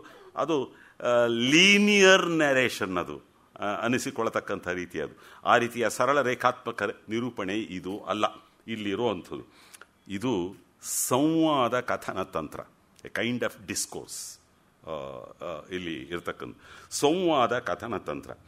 ಭರತ, ಗುಹ, ಸುಮಂತ್ರ, ಹನುಮಂತ, ಅಂಗದ, ತಾರೆ, ಸೀತೆ, ಕೊನೆಯಲ್ಲಿ ಸೀತೆ, ಹೀಗೆ ಪಾತ್ರಗಳು ತಮ್ಮ ತಮ್ಮ ಅನುಭವಗಳನ್ನು, ತಮ್ಮ ಅನಿಸಿಕೆಗಳನ್ನು ಹೇಳುವ ಕಥನ ರೂಪದಲ್ಲಿ ಇದು ಇರುವಂಥದ್ದು. ನನಗೆ ಆ ತಂತ್ರ ಓದಿದಾಗ ತಟಕ್ಕನೆ ಮಾಸ್ತಿಯವರ ಸಣ್ಣ ಕಥೆಯ ತಂತ್ರಗಳು ಹೀಗೆ ಅಲ್ಲಿವೆ ಅಂತ ಅನಿಸ್ಬಿಡ್ತು. ಕಾರಣ ಏನಂದರೆ ಅವರು ಮಾಸ್ತಿಯವರು ಯಾವುದೇ ಕಥೆಗಳನ್ನು ಅದು ಇಟ್ಸ್ ಎ ಮಾಸ್ತಿಯವರ ಕಥನ ತಂತ್ರವನ್ನು ಇವತ್ತು ನಾವು ಕ್ಲಾಸಿಕ್ ಅಂತ ಒಪ್ಕೊಳ್ತಾ ಇದ್ದೇವೆ. ಕ್ಲಾಸಿಕ್ ಟೆಕ್ನಿಕ್ ಅಂತ ಅದನ್ನು ಒಪ್ಕೊಳ್ತಾ ಇದ್ದೇವೆ. ಅವರು ಯಾರೋ ಮೂರನೆಯವರು, ಅವರು ಹೇಳಿದ್ರು, ಅವರು ಹೇಳಿದ್ದನ್ನು ನಾನು ನಿಮ್ಗೆ ಹೇಳ್ತಾ ಇದ್ದೇನೆ ಅನ್ನುವ ರೀತಿಯಲ್ಲಿ ಆ ಕಥನವನ್ನು, ಅಂದರೆ ಹಿ ಕ್ರಿಯೇಟ್ಸ್ ಎ ಡಿಸ್ಟೆನ್ಸ್. ಆ ಕಥನವನ್ನು ಹೇಳೋ ರೀತಿಯಲ್ಲಿ ಒಂದು ಅಂತರವನ್ನು ಸೃಷ್ಟಿ ಮಾಡಿಕೊಂಡು ನಿರ್ಲಿಪ್ತತೆಯಿಂದ ಹೇಳುವ ಹಾಗೆ, ಯಾವುದೇ ಭಾವಾತ್ಮಕತೆಗೆ ಒಳಗಾಗದೆ ಹೇಳುವ ರೀತಿಯಲ್ಲಿ ಅದು ನನಗೆ ಅನಿಸ್ತು. ಅವರ ಸಣ್ಣ ಕಥೆಗಳಲ್ಲೂ ಈ ರೀತಿಯಲ್ಲಿ ಇದೆ ಅಂತ. ಅನಿಸಿಕೆಗಳನ್ನು ಹೇಳುವ ರೂಪದಲ್ಲಿದೆ. ಇಡೀ ರಾಮಾಯಣ ಕಥೆ ಸಂವಾದ ಕಥನವಾಗಿ ಇಲ್ಲಿ ನಿರೂಪಿತವಾಗಿರುವಂಥದ್ದನ್ನು ನಾವು ಕಾಣಬಹುದು. ಕೆಲವೊಮ್ಮೆ ಅದು ಸ್ವಾರಸ್ಯ. ಅದು ಕೆಲವೊಮ್ಮೆ ಒಂದೇ ಘಟನೆ ಒಂದು ಪಾತ್ರದ ಬಾಯಿಯಲ್ಲಿ ಮಧ್ಯದಲ್ಲೆಲ್ಲೋ ಬರ್ತದೆ, ಇನ್ನೊಂದು ಪಾತ್ರದ ಬಾಯಿಯಲ್ಲಿ ಕೊನೆಯಲ್ಲೆಲ್ಲೋ ಬರುತ್ತೆ. ಒಂದೇ ಘಟನೆಗೆ ಸಂಬಂಧಪಟ್ಟದ್ದು, ಆದರೆ ಎರಡು ಭಿನ್ನ ದೃಷ್ಟಿಗಳು, ಎರಡು ಭಿನ್ನ ವ್ಯಕ್ತಿತ್ವಗಳ ದೃಷ್ಟಿಗಳು ಅಲ್ಲಿ ವ್ಯಕ್ತವಾಗ್ತವೆ ಎನ್ನುವುದನ್ನು ನಾವು ಗಮನಿಸಬೇಕಾಗ್ತದೆ. ಅಂಥದ್ದು ಅಲ್ಲಿ ಬರ್ತದೆ. ಅದು ವಾಲಿ ವಧೆ ಸಂದರ್ಭ ಇರ್ಬೋದು, ಅದನ್ನು ಹೇಳ್ತೇನೆ ಅನಂತರ ಕೊನೆಯಲ್ಲಿ ಸ್ವಲ್ಪ ಆ ಭಾಗವನ್ನು ಓದಿ ಹೇಳ್ತೇನೆ ನಾನು. ಶ್ರೀರಾಮ ನಂದಿಗ್ರಾಮಕ್ಕೆ ಹಿಂತಿರುಗುತ್ತಿದ್ದಾನೆ. ಅಲ್ಲಿಂದ ಈ ರಾಮ ಪಟ್ಟಾಭಿಷೇಕ ಕಥೆ ಪ್ರಾರಂಭವಾಗ್ತದೆ. ಗುಹನಿಗೇನೋ ಸುದ್ದಿ ಬರ್ತದೆ, ಗುಹನನ್ನು ಕರೆಸ್ಕೊಳ್ತಾರೆ, ಯಾರು ಏನು ಎಂತು ಅಂತ. ಹೀಗೆ ಯಾರೋ ಆ ಕಡೆಯಿಂದ ಬರ್ತಿದ್ದಾರೆ ಅಂತ. ಹನುಮಂತ ಬರ್ತಾ ಇದ್ದಾನೆ ಅನ್ನೋ ಸುದ್ದಿ ಮೊದಲು ಹೋಗಿ ಮುಟ್ಸಿ ಅಂತ ಹೇಳಿದ್ದಾರೆ ನಂದಿಗ್ರಾಮಕ್ಕೆ. ಯಾಕೆಂದರೆ ಭರತ ಎಲ್ಲಿ ಇನ್ನು ಅಗ್ನಿ ಪ್ರವೇಶ ಮಾಡಿಬಿಡ್ತಾನೋ ಅಂತ ಭಯ, ಗಡು ಮೀರಿದರೆ ಅನ್ನುವ ಭಯಕ್ಕಾಗಿ ಮೊದಲೇ ಹನುಮಂತನನ್ನು ಶೀಘ್ರವಾಗಿ ಹೋಗಿ ಹೇಳು ಅಂತ ಕಳಿಸಿರ್ತಾರೆ. ಅಲ್ಲಿಂದ ಕಥೆ ಪ್ರಾರಂಭವಾಗ್ತದೆ. ಅದು ಪ್ರಾರಂಭ.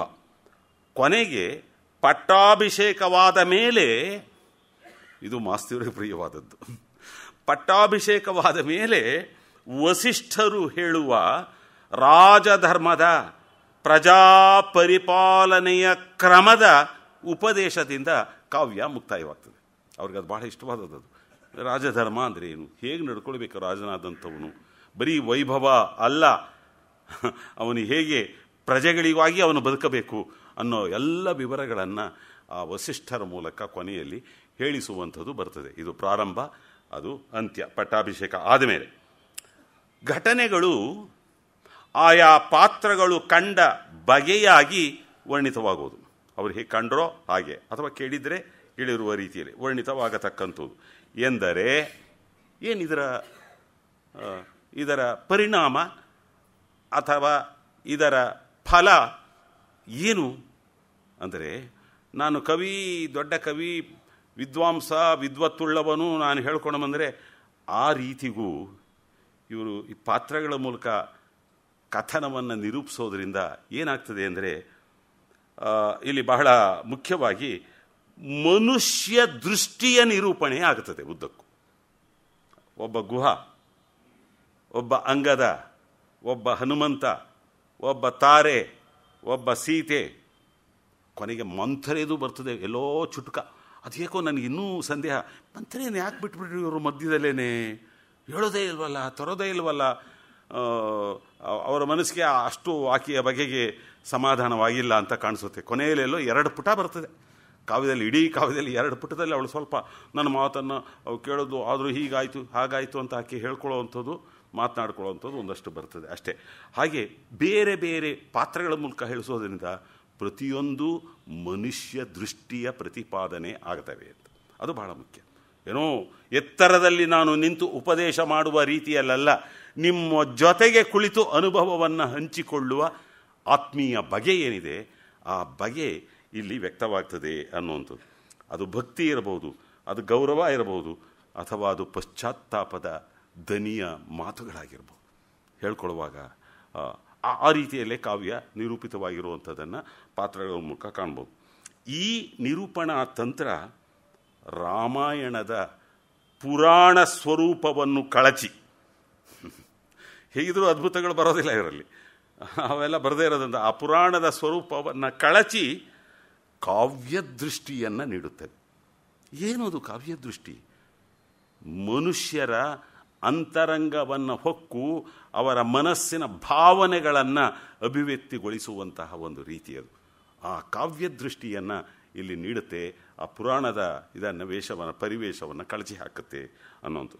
ಹೀಗಾಗಿ ಈ ಕಾವ್ಯ, ಈ ರಾಮ ಪಟ್ಟಾಭಿಷೇಕ ಒಂದು ಸಾಂಸ್ಕೃತಿಕ ಸತ್ವ ನಿರೂಪಣೆಯ ಕಥನವಾಗಿಬಿಡ್ತದೆ. ಒಂದು ಸಾಂಸ್ಕೃತಿಕ ಸತ್ವವನ್ನು ಮೊದಲಿನಿಂದ ಕೊನೆಯವರೆಗೂ ವಿವರಿಸುವಂತಹ ಒಂದು ಕಥನವಾಗಿ ಇದು ಪರಿವರ್ತಿತವಾಗ್ತದೆ. ಪುರಾಣವಾಗಿ ಏನೋ ನಾನು ಉಪದೇಶ ಮಾಡ್ತಿದ್ದೇನೆ ಅನ್ನೋ ರೀತಿಯದಲ್ಲ, ಇದು ನಮ್ಮ ನಿಮ್ಮಂತೆ ಅನ್ನುವಂಥದ್ದು. ಏನು ಒಂದು ಜನಾಂಗ, ಒಂದು ಸಮಾಜ ಅಥವಾ ವಿಭಿನ್ನ ಸಮಾಜಗಳು ಅವುಗಳ ಸಮಗ್ರ ಹಿತದ ದೃಷ್ಟಿಯಿಂದ ನಂಬಿದ ಬಾಳಿದ ವಿಧಾನ. ಅದು ಯಾವುದೇ ಒಂದು ಸಮಾಜ ಹೇಗೆ, ಏನು ನಂಬಿಕೆ ಇತ್ತು ಅವರಿಗೆಲ್ಲ, ಹೇಗೆ ಬಾಳಿದ್ರು, ಹೇಗೆ ಬದುಕಿದ್ರು ಅನ್ನುವಂಥದ್ದು. ಅದಕ್ಕಾಗಿ ಬದುಕಿನಲ್ಲಿ ಅಳವಡಿಸಿಕೊಂಡ ಮೌಲ್ಯಗಳು ಏನು, ಆ ವ್ಯಕ್ತಿಗಳು ಏನೆಲ್ಲ ಮೌಲ್ಯಗಳನ್ನು ತಮ್ಮ ಬದುಕಿನಲ್ಲಿ ಅಳವಡಿಸ್ಕೊಂಡ್ರು, ಸ್ವೀಕರಿಸಿದರು ಎನ್ನುವಂಥದ್ದು. ಆ ಮೌಲ್ಯಗಳು ಯಾವುವು? ಮಾನವೀಯ ಮೌಲ್ಯಗಳು. ಮಾನವೀಯ ಮೌಲ್ಯಗಳು ಅವು ಒಂದು ರೀತಿಯಲ್ಲಿ ಸಾಂಸ್ಕೃತಿಕ ಸತ್ವದ ಹುಡುಕಾಟವೇ ಆಗುತ್ತದೆ, ಅನ್ವೇಷಣೆಯೇ ಆಗಿಬಿಡುತ್ತದೆ. ಯಾವುದು ಸಂಸ್ಕೃತಿ, ಯಾವುದು ಅಲ್ಲ, ಹೇಗೆ ನಡೆದುಕೊಳ್ಳಬೇಕು, ಎಂಥದ್ದು ಅನ್ನುವ ಹುಡುಕಾಟವೇ ಆಗಿಬಿಡುತ್ತದೆ. ಇಂತಹ ಮೌಲ್ಯಗಳನ್ನು ಒಳಗೊಂಡದ್ದು ಸಂಸ್ಕೃತಿ ಎನ್ನುವುದು ಮಾಸ್ತಿಯವರ ದೃಷ್ಟಿ ದರ್ಶನ, ಈ ಕಾವ್ಯದಿಂದ ವ್ಯಕ್ತವಾಗೋದು ಎಂಬುದನ್ನು ಮಾಸ್ತಿಯವರು ಇಲ್ಲಿ ಬಹಳ ಸೊಗಸಾಗಿ ಸೃಜನಾತ್ಮಕವಾಗಿ ಅಭಿವ್ಯಕ್ತಿಗೊಳಿಸಿದ್ದಾರೆ ಅನ್ನೋದು. ಇನ್ನು ಮಾಸ್ತಿಯವರು ಶ್ರೀರಾಮ ಪಟ್ಟಾಭಿಷೇಕದಲ್ಲಿ ಮಾರ್ಪಾಡುಗಳನ್ನು ಮಾಡಿಕೊಂಡಿದ್ದಾರೆ ಅಂತ ಹೇಳಿದೆ. ಅದ ಕಾರಣಗಳನ್ನು ಅವರು ಕೊಟ್ಕೊಂಡು ಬರ್ತಾರೆ. ಆ ಮಾರ್ಪಾಡುಗಳು ಯಾವುವು, ಸುಮ್ಮನೆ ಒಂದು ಕೆಲವು ಮಾರ್ಪಾಡುಗಳು ಏನು ಮಾಡ್ಕೊಂಡಿದ್ದಾರೆ ಅನ್ನೋದನ್ನು ಸೂಚಿಸಿ ಒಂದೆರಡೇ ಪ್ರಸಂಗವನ್ನು ಮಾತ್ರ ತೆಗೆದುಕೊಂಡು ಆ ಕಾವ್ಯದ ಭಾಗವನ್ನು ಓದಿ ನಾನು ಹೇಳ್ತೇನೆ. ರಾಮ, ಲಕ್ಷ್ಮಣ, ಭರತ, ಶತ್ರುಘ್ನ ಇದು ಆ ಮಕ್ಕಳ ಜನ್ಮಕ್ರಮ. ರಾಮಾಯಣದಲ್ಲಿ ಬರೋದಿಲ್ಲ.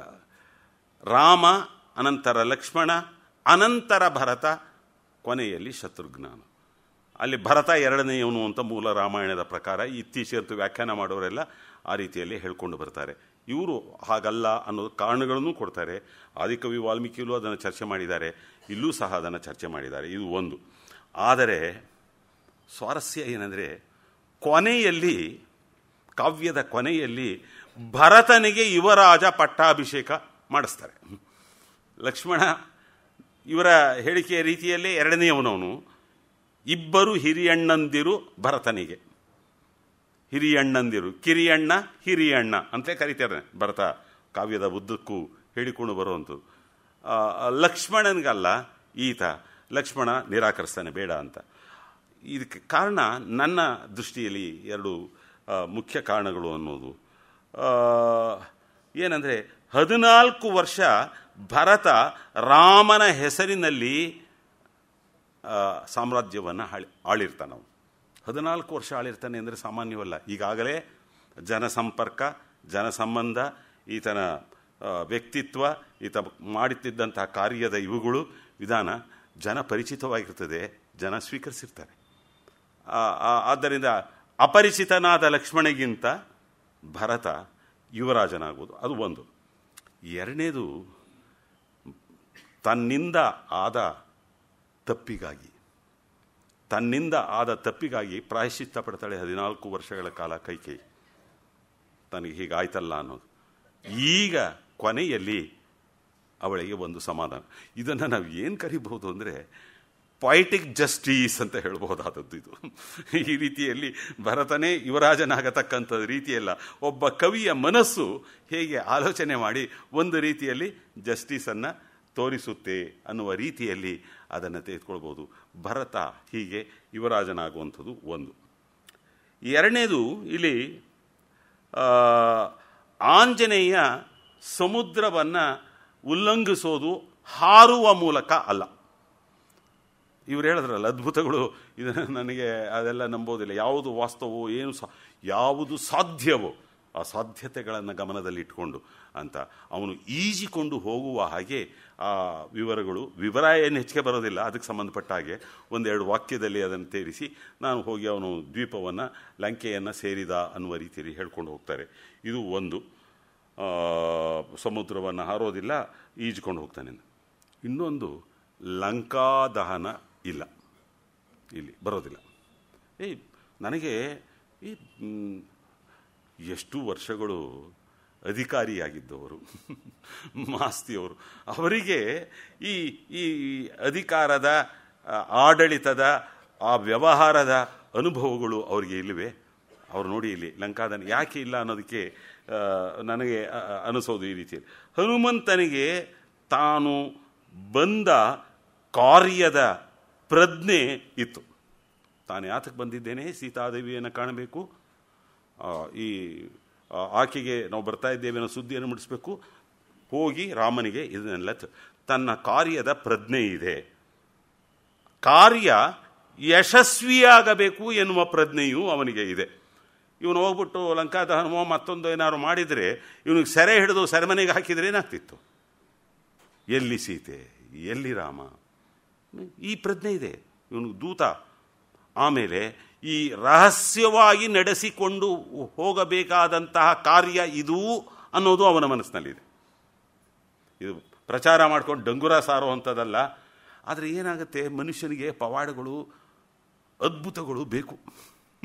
ಮನುಷ್ಯರ ಮನಸ್ಸಿಗೆ ಇದು ಬೇಕು. ಅವನು ಬಾಲಕ್ಕೆ ಬೆಂಕಿಯನ್ನು ಹಚ್ಚಿಸ್ಕೊಂಡು ಹಿಂಗೆ ಸುತ್ತಬಿಟ್ಟ ಹಿಂಗೆ ಮಾಡ್ದ ಅಂತ ಆಹಾ ನಾವು ಆ ಅದ್ಭುತಗಳನ್ನು ತುಂಬ ಮೆಚ್ಕೊಳ್ತೇವೆ. ಇಲ್ಲ ಅಂತಲ್ಲ, ಮನುಷ್ಯನ ಮನಸ್ಸಿನ ರೀತಿಯೇ ಹಾಗೆ. ಅದು ಯಾವುದು ಏನಲ್ಲ ಸೈಕಾಲಜಿಗೆ ಸಂಬಂಧಪಟ್ಟದ್ದು ಅದೆಲ್ಲ. ಸೊ ಇವರು ಆಡಳಿತದ ದೃಷ್ಟಿಯಿಂದ, ದೂತನ ದೃಷ್ಟಿಯಿಂದ, ಕಥನದ ದೃಷ್ಟಿಯಿಂದ ಆಲೋಚನೆ ಮಾಡಿ ಲಂಕಾದಹನ ಪ್ರಸಂಗವನ್ನು ಬಿಡ್ತಾರೆ. ಅದನ್ನು ಇಲ್ಲಿ ತರೋದೇ ಇಲ್ಲ ಅವರು ಅನ್ನೋದು.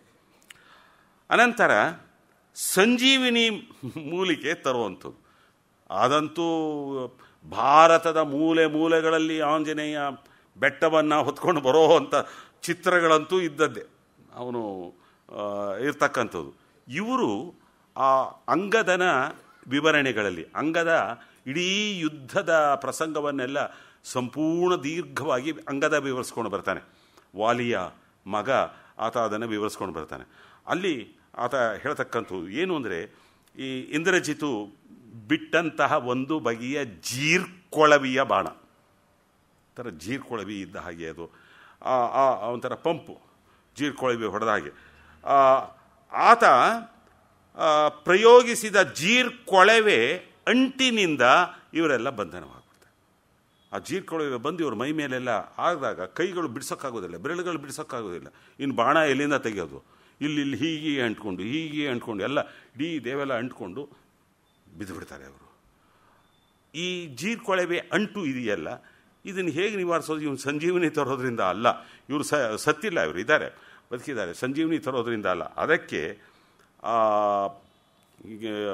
ಸುಗ್ರೀವನ ವೈದ್ಯ ಸುಷೇಣ, ಆ ವೈದ್ಯ ಸುಷೇಣ ಏನು ಮಾಡ್ತಾನೆ, ಆ ಕಾಡಿನಲ್ಲಿ ಅಲ್ಲಿ ಹೇಳ್ತಾನೆ, ಇಂಥ ಸೊಪ್ಪು ತಗೊಂಡು ಬಾ ಅಂತ ಹೇಳಿ ಆ ಸೊಪ್ಪನ್ನು ತಂದು ಆ ರಸವನ್ನು ಅದರ ಲೇಹದ ರೀತಿಯಲ್ಲಿ ಅದನ್ನು ಒರೆಸಿ ಇದು ಮಾಡಿದಾಗ ಈ ಅಂಟೆಲ್ಲ ಅದರ ಪರಿಣಾಮವಾಗಿ ಏನಾಗುತ್ತೆ, ಅಂಟೆಲ್ಲ ಕರಗಿ ಹೋಗುತ್ತದೆ.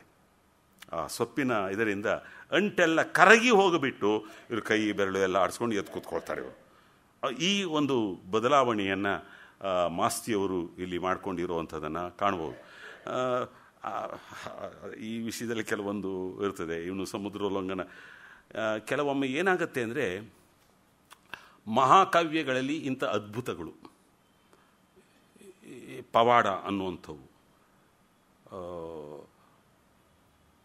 ಘಟಿಸಲಾಗದ ಘಟನೆಗಳು ಅನ್ನುವಂಥವು ಒಂದು ಸಿಂಬಾಲಿಕ್ ವ್ಯಾಲ್ಯೂವನ್ನು ಪಡೆದು ಬಿಡ್ತವೆ. ಆ ಸಿಂಬಾಲಿಕ್ ವ್ಯಾಲ್ಯೂ ಪಡೆದಾಗ ಅವು ಬೇರೆ ಬೇರೆ ಅರ್ಥ ಪರಂಪರೆಗೆ ಕಾರಣವಾಗ್ತವೆ ಅನ್ನೋದನ್ನು ಮರೆಯೋ ಹಾಗಿಲ್ಲ. ಅದು ಒಂದು ಕಾವ್ಯದ ರೀತಿ, ವಿಧಾನ, ಪ್ರತಿಮಾ ವಿಧಾನ ಅಂತ ಏನು ಹೇಳಿದೆ, ಅದರದ್ದು ಒಂದು ವಿಧಾನ ಇರಲಿ. ಅನಂತರ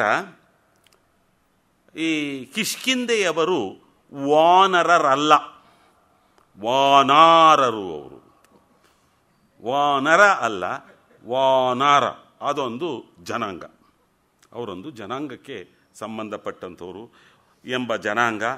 ಅವರ ಪದ್ಧತಿ, ಅವರ ನಡವಳಿಕೆಗಳು, ಇವೆಲ್ಲ ವಿವರಗಳು ಕೆಲವೊಂದು ಬರ್ತದೆ. ಅದರೊಳಗೆ ಬಹಳ ಮುಖ್ಯವಾದದ್ದು ಒಂದು ವಿವರ ಬರ್ತದೆ ಕೊನೆಯಲ್ಲಿ. ಅದನ್ನು ನಾನು ಹೇಳ್ತೇನೆ. ಅವರ ಪದ್ಧತಿ ಒಂದನ್ನು ಬಳಸ್ಕೊಂಡಿದ್ದಾರೆ, ಬಹಳ ಚೆನ್ನಾಗಿ ಬಳಸ್ಕೊಂಡಿದ್ದಾರೆ.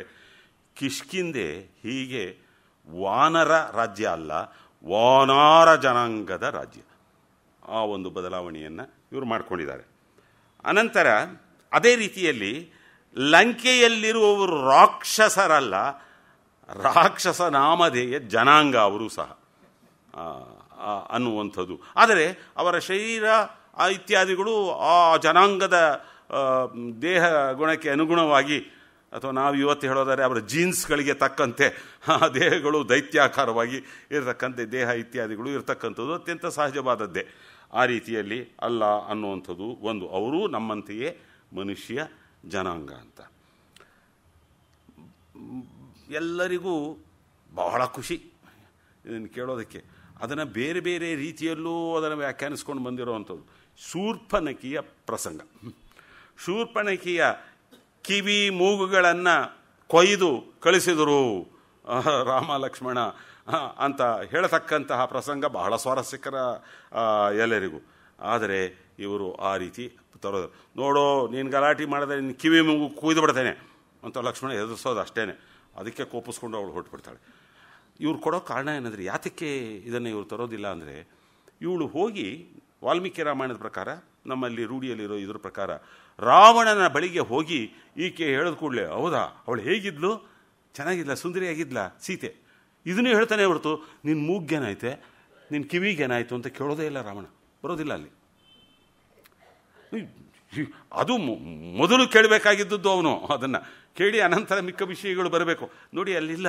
ಆದ್ದರಿಂದ ಹಾಗಾಗಿ ಇದು ಸಾಧ್ಯವಲ್ಲ. ಏನೋ ನಾವು ತಂದೆ ತಾಯಿಗಳು ವಯಸ್ಸಾದವರು, ನಮಗಂತೂ ನಾವು ಹುಡುಗರಾಗಿದ್ದಾಗಲಂತೂ ನಮ್ಮ ತಂದೆ, ಲೇ ನಿನ್ನ ಚರ್ಮ ಸುಲಿದು ಬಿಡ್ತೇನೆ ಅಂತ ಬೈತಾ ಇದ್ರು ನಮ್ಮ ತಂದೆ. ಚರ್ಮ ಸುಲಿದ್ರು ತಾಕೋ ಕತ್ತಿ ಕೊಟ್ಬಿಟ್ಟು ಸುಲಿದು ಬಿಡಿ ಅಂತ ಹೋಗ್ತದೆ. ಅದು ಹೇಳುವ ವಿಧಾನ, ಆ ಕೋಪವನ್ನು ಬೇಸರವನ್ನು ವ್ಯಕ್ತಪಡಿಸುವ ಒಂದು ರೀತಿ. ಅದನ್ನು ಬಹಳ ಚೆನ್ನಾಗಿ ಆ ರೀತಿಯಲ್ಲೇ ಅದನ್ನು ನಿರೂಪಿಸ್ಕೊಂಡು ಬಂದಿರುವಂಥದ್ದನ್ನು ನಾವು ಕಾಣಬಹುದು ಅನ್ನುವಂಥದ್ದು ಒಂದು. ಅನಂತರ ಕೊನೆಯಲ್ಲಿ ಬರ್ತಕ್ಕಂಥದ್ದು, ಸೀತೆ ಅಗ್ನಿಚಿತೆಯನ್ನು ಪ್ರವೇಶ ಮಾಡುವ ಪ್ರಸಂಗವೇ ಬರೋದಿಲ್ಲ. ಅದು ಯಾವ ರೀತಿ ತರ್ತಾರೆ ಅನ್ನೋದನ್ನ ನಾನು ಓದಿ ಆ ವಿವರವನ್ನು ನಾನು ಹೇಳ್ತೇನೆ. ಚಿತೆಯನ್ನು ಪ್ರವೇಶ ಮಾಡೋದು, ಅಗ್ನಿ ಚಿತೆಯನ್ನು ಪ್ರವೇಶ ಮಾಡೋದು ಬೇರೆ, ಅಗ್ನಿ ಸಾಕ್ಷಿಯನ್ನು ಪಡೆದುಕೊಳ್ಳತಕ್ಕಂಥದ್ದು ಬೇರೆ. ಆ ವ್ಯತ್ಯಾಸವನ್ನು ಮಾಡ್ತಾರೆ. ಅಲ್ಲೇ ಅವರು ಹೊಂಡ ಹಾಯುವ ಪದ್ಧತಿಯನ್ನು, ನಾವು ಕೊಂಡ ಹಾಯೋದು ಅಂತ ಹೇಳ್ತೇವೆ ನೋಡಿ, ನಮ್ಮ ದಕ್ಷಿಣ ಭಾರತದಲ್ಲಿ ಬಹಳ ಇದೆ ಇದು. ಈವನ್ ಇದರ ಮಕರ ಸಂಕ್ರಾಂತಿ ಸಂದರ್ಭದಲ್ಲಿ ಕಿಚಾಯಿಸೋದಿಲ್ಲವೇ, ಹಸು ದನಗಳನ್ನು ಕಿಚಾಯಿಸೋದು ಅಂತ ಹೇಳ್ಕೊಳ್ತೇವೆ. ಆ ಕೊಂಡ ಹಾಯುವ ಪದ್ಧತಿ, ಕೆಂಡಗಳಿರ್ತದೆ, ಅದರ ಮೇಲೆ ನಡೆದುಕೊಂಡು ಹಾಯ್ಕೊಂಡು ಹೋಗತಕ್ಕಂಥದ್ದು ಅಥವಾ ಪ್ರದಕ್ಷಿಣೆ ಮಾಡ್ತಕ್ಕಂಥದ್ದು, ಈ ಪದ್ಧತಿ ಇದೆಯಲ್ಲ, ಇದನ್ನು ಇಲ್ಲಿ ಬಳಸ್ಕೋತಾರೆ. ಸೀತೆ ಅಗ್ನಿಗೆ ತನ್ನನ್ನು ಅರ್ಪಿಸ್ಕೊಂಡು ಅನ್ನೋ ರೀತಿಯಲ್ಲಿ ಅದನ್ನು ತರೋದಿಲ್ಲ. ಈ ಉಪಾಯವನ್ನು ನೀಲ ಎನ್ನುವ ಸೇನಾಧಿಪತಿ ಸುಗ್ರೀವನ ಕಿವಿಯಲ್ಲಿ ಹೇಳ್ತಾನೆ. ನೋಡ್ತಾನೆ, ಪರಿಸ್ಥಿತಿ ಯಾಕೋ ಗಂಭೀರವಾಗ್ತಾ ಇದೆ. ಈ ಸೀತೆ ಬೇರೆ ಲಕ್ಷ್ಮಣನಿಗೆ ಹೇಳಿದಾಳೆ, ಹೋಗು ಸಿದ್ಧಪಡಿಸು ಅಂತ ಹೇಳಿದಾಳೆ. ಆ ಸಂದರ್ಭದಲ್ಲಿ ಇವನು ಹೇಳ್ತಾನೆ, ಸುಗ್ರೀವ ಅದನ್ನು, ನಮ್ಮ ಪದ್ಧತಿ ಇದು, ಈ ಪದ್ಧತಿ ಆಗಬಹುದಲ್ವೇ ಅಂತ ಮೆಲ್ಲಗೆ ನಿಧಾನವಾಗಿ ರಾಮನ ಮನಸ್ಸನ್ನು ಒಪ್ಪಿಸ್ತಾನೆ. ಹೇಳಿ ಆ ಒಂದು ಪ್ರಸಂಗ ಬರ್ತದೆ. ಇನ್ನು 2 ಪ್ರಸಂಗಗಳನ್ನು ಮಾತ್ರ ತೆಗೆದುಕೊಂಡು ಉದಾಹರಣೆಯಾಗಿ ನಿಮಗೆ ಅದನ್ನು ಪುಟ್ಟಾಗಿ ದೀರ್ಘವಾಗಿ ಅದನ್ನು ಅಲಂಬಿಸೋದಕ್ಕೆ ಹೋಗೋದಿಲ್ಲ, ನಾನು ಟೈಮ್ ನೋಡ್ಕೊಳ್ತಾ ಇದ್ದೇನೆ. ನೋಡಿಕೊಂಡು ಆ ಒಂದು 2 ಭಾಗಗಳನ್ನು ಮಾತ್ರ ಹೇಳ್ತೇನೆ. ವಾಲಿ ವಧೆ ಇವರೇ ಹೇಳ್ತಾರೆ, ಅವರು ಮುನ್ನುಡಿರೋದನ್ನು ಹೇಳ್ಕೊಂಡು ಬರ್ತಾರೆ.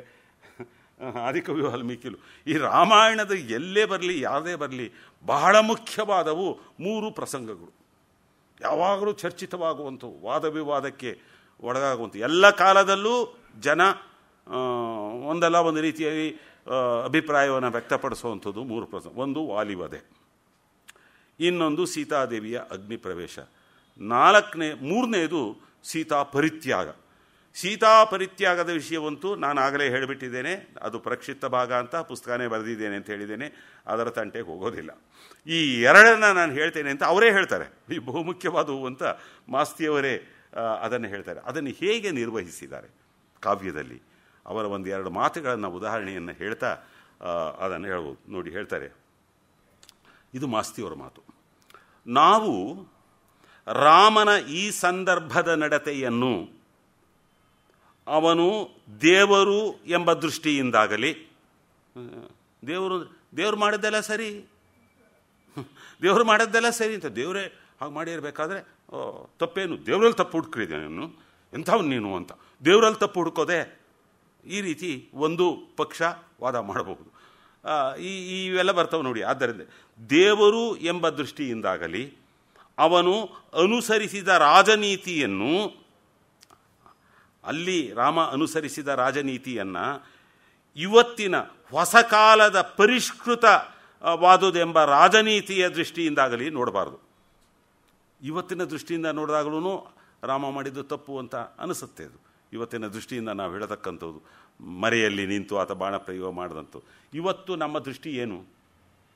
ಡೆಲ್ಲಿಯಲ್ಲಿ ನೀವು ನೋಡ್ತಾ ಇದ್ದೀರಿ, 2 ಪಕ್ಷವನ್ನೂ ಕೇಳಬೇಕು, 2 ಪಕ್ಷದ ಮಾತುಗಳನ್ನು ತಿಳಿದುಕೊಂಡು ಅನಂತರ ತೀರ್ಮಾನವನ್ನು ಕೈಗೊಳ್ಳಬೇಕು ಅನ್ನುವಂಥದ್ದು ಇವತ್ತಿನ ನಮ್ಮ ದೃಷ್ಟಿ. ಅಣ್ಣ ತಮ್ಮಂದಿರು ಇಬ್ಬರನ್ನೂ ಅವನು ಕೇಳಬೇಕಾಗಿತ್ತು. ವಾಲಿದು ಏನು? ಇವನು ಸುಗ್ರೀವನ ಮಾತನ್ನು ಕೇಳಿದ ಮೇಲೆ ವಾಲಿಯದು ಏನೋ ಇದ್ದಿರಬೇಕಲ್ವೇ ಅನ್ನೋದನ್ನ ರಾಮ ಆಲೋಚನೆ ಮಾಡಬಹುದಾಯಿತು. ಅದು ಇಂದಿನ ದೃಷ್ಟಿಯ ರೀತಿ. ಅದಕ್ಕೆ ಭಿನ್ನವಾದದ್ದು ಅಂದಿನ ಸಂದರ್ಭ, ಅಂದಿನ ಪರಿಸ್ಥಿತಿ. ಇದನ್ನು ನಾವು ಗಮನಿಸಬೇಕು ಅನ್ನುವಂಥದ್ದು.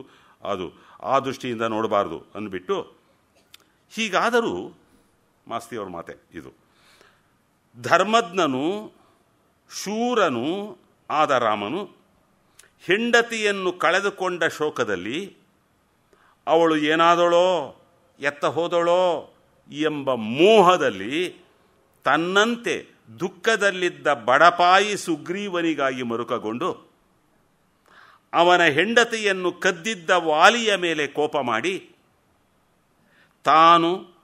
ತಾನು ಮಾಡುವುದು ಸರಿಯೇ ಎಂಬ ವಿಷಯದಲ್ಲಿ ಸ್ವಲ್ಪ ಸಂದೇಹವಿದ್ದರೂ ವಾಲಿಯನ್ನು, ಅವನಿಗೆ ಸಂದೇಹವಿತ್ತು ಅಂತ ಸ್ವಲ್ಪ, ನಾನು ಮಾಡ್ತಿರೋ ಸರಿಯೇ ಅಂತ ರಾಮನಿಗೆ ಇದ್ದರೂ ಮರೆಯಿಂದ ಕೊಂದನು ಎಂದು ಮಾತ್ರ ನಾವು ಹೇಳಿದಂತೆ ಆಗುವುದು. ಇದಿಷ್ಟೇ ವಾಸ್ತವವಾಗಿ ಅಲ್ಲಿ ಇದ್ದಂಥ ರೀತಿ. ಅದಕ್ಕೆ ಇವರು ಹೇಳ್ತಾರೆ, ರಾಮನು ದೇವರೆಂದರೆ ದೇವರು ಏಕೆ ತಪ್ಪು ಮಾಡಿದನು ಎಂಬ ಪ್ರಶ್ನೆ ಉಳಿಯುತ್ತದೆ. ದೇವರೇ ಯಾಕೆ ತಪ್ಪು ಮಾಡ್ದ ಇಲ್ಲಿ, ಅವನು ಗೊತ್ತಿಲ್ವೇ ಆ ಕಡೆದು ಈ ಕಡೆದು ಎನ್ನುವ ಪ್ರಶ್ನೆ ಉಳಿಯುತ್ತದೆ. ರಾಮನು ಮನುಷ್ಯನೆಂಬ ದೃಷ್ಟಿಗೆ, ರಾಮನನ್ನ ಮನುಷ್ಯ, ಇವರು ಉದ್ದಕ್ಕೂ ಕಾವ್ಯದಲ್ಲಿ ಚಿತ್ರಿಸಿದ ಆ ರೀತಿಯಲ್ಲೇ ಮನುಷ್ಯತ್ವದಿಂದ ಪುರುಷೋತ್ತಮ ಮಟ್ಟಕ್ಕೆ ಏರಿದಂಥವನು ಅಂತ ಮನುಷ್ಯನಾಗಿ ಅವರು ಹೇಳ್ತಾ ಇರೋದ್ರಿಂದ ರಾಮನು ಮನುಷ್ಯನು ಎನ್ನುವ ದೃಷ್ಟಿಗೆ ಈ ದೋಷವು ಕ್ಷಮ್ಯವಾಗಿ ಕಾಣಬೇಕು. ಕ್ಷಮ್ಯವಾಗಿ ಕಾಣುತ್ತೆ. ಮನುಷ್ಯರ ದೌರ್ಬಲ್ಯ, ಒಮ್ಮೊಮ್ಮೆ ಎಂಥ ಮನುಷ್ಯರು ಎಡುವುತರವಿವೆ ಅಂತ ನಮಗೆ ಅನಿಸುತ್ತೆ. ರಾಮನು ದೇವಕಲ್ಪನು, ದೇವತೆಯಂತೆ ದೇವರಂತೆ ಇರತಕ್ಕಂಥ ದೇವಕಲ್ಪನು, ಆದರೂ ಅವನು ಮನುಷ್ಯನು. ಇದು ಮಾಸ್ತಿಯವರ ನಿಲುವು. ಆದ್ದರಿಂದ ವಾಲಿಯ ವಧೆಯ ಈ ಪ್ರಸಂಗವನ್ನು ಈ ರೀತಿ ಅವರು ಹೇಳ್ಕೊಂಡ್ಬರು. ಇಲ್ಲಿ ಭಾಳ ಸ್ವಾರಸ್ಯವಾದದ್ದು, ತಾರೆ ರಾಮನನ್ನು ಕುರಿತು ಕೇಳುವ ಪ್ರಶ್ನೆಗಳು. ಅವನು ಕೊಲೆ ಆಗ್ತದೆ, ಅದಾದ ಮೇಲೆ ತಾರೆ ಇದ್ದವಳು ರಾಮನಿಗೆ ಪ್ರಶ್ನೆ ಮಾಡ್ತಾಳೆ. ಭಾಳ ಅವಳು ಕೆಲವು ಹೇಳೋ ಪ್ರಶ್ನೆಗಳ ಸಾಲುಗಳನ್ನು ಮಾತ್ರ ಹೇಳಿಬಿಡ್ತೇನೆ, ಇಲ್ಲದವರೆ ಕಾವ್ಯವನ್ನು ಓದಬೇಕಾಗ್ತದೆ, ಅದು ತುಂಬ ದೀರ್ಘವಾದದ್ದು, ಅವೆಲ್ಲ ಬೇಡ. ಮರೆಯಿಂದೆ ಕಳನವಲು ಕೊಲುವುದು ನರರ ಧರ್ಮವೇ? ಮರೆಯಿಂದೆ ಕಳನವಲು ಕೊಲುವುದು ನರರ ಧರ್ಮವೇ? ಒಂದು. ವಿಗ್ರಹವ ಸೋದರರಳು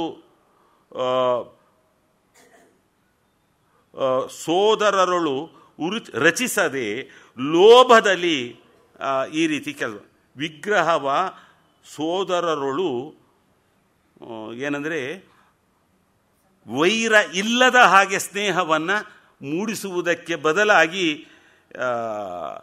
ಈ ರೀತಿ ದ್ವೇಷವನ್ನು ಉಂಟು ಮಾಡುವಂಥದ್ದು. ಇದು ರಾಜನ ತರ್ಕವೇ? ರಾಜನಾದಂಥವನಿಗೆ ಯೋಗ್ಯವಾದದ್ದೇ ಇದು? ಉರುಬಿಸು ಅಂದರೆ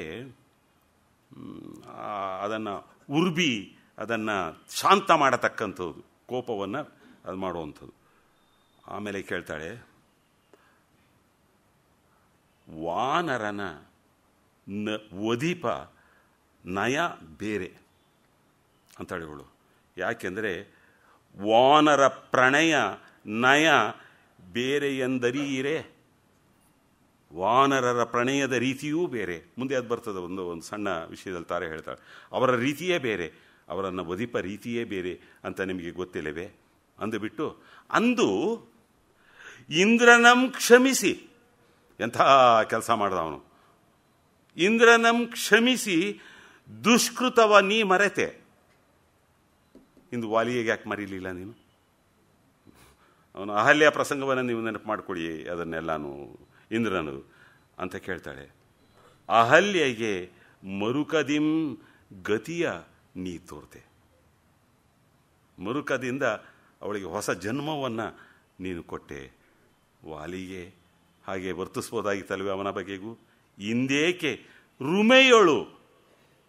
ರುಮೆಯೊಳು ಆ ಮಾನ ದೃಷ್ಟಿಯ ತೊರೆದೆ? ಇಲ್ಲಿ ಯಾತಕ್ಕೆ ಅದನ್ನು ಬಿಟ್ಟೆ ನೀನು? ಇವನ ಪತ್ನಿಯವಳು. ಅಕ್ಕ ತಂಗಿಯರು ಇದು ಶುದ್ಧ ಒಂದು ಹೆಣ್ಣಿನ ಕಣ್ಣಿನಿಂದ ನೋಡುವಂಥ ದೃಷ್ಟಿನೇ ಇದು. ಬಹಳ ಚೆನ್ನಾಗಿ ಮಾಸ್ತಿಯವರು ಇವರು ಹೇಳ್ತಕ್ಕಂಥದ್ದು.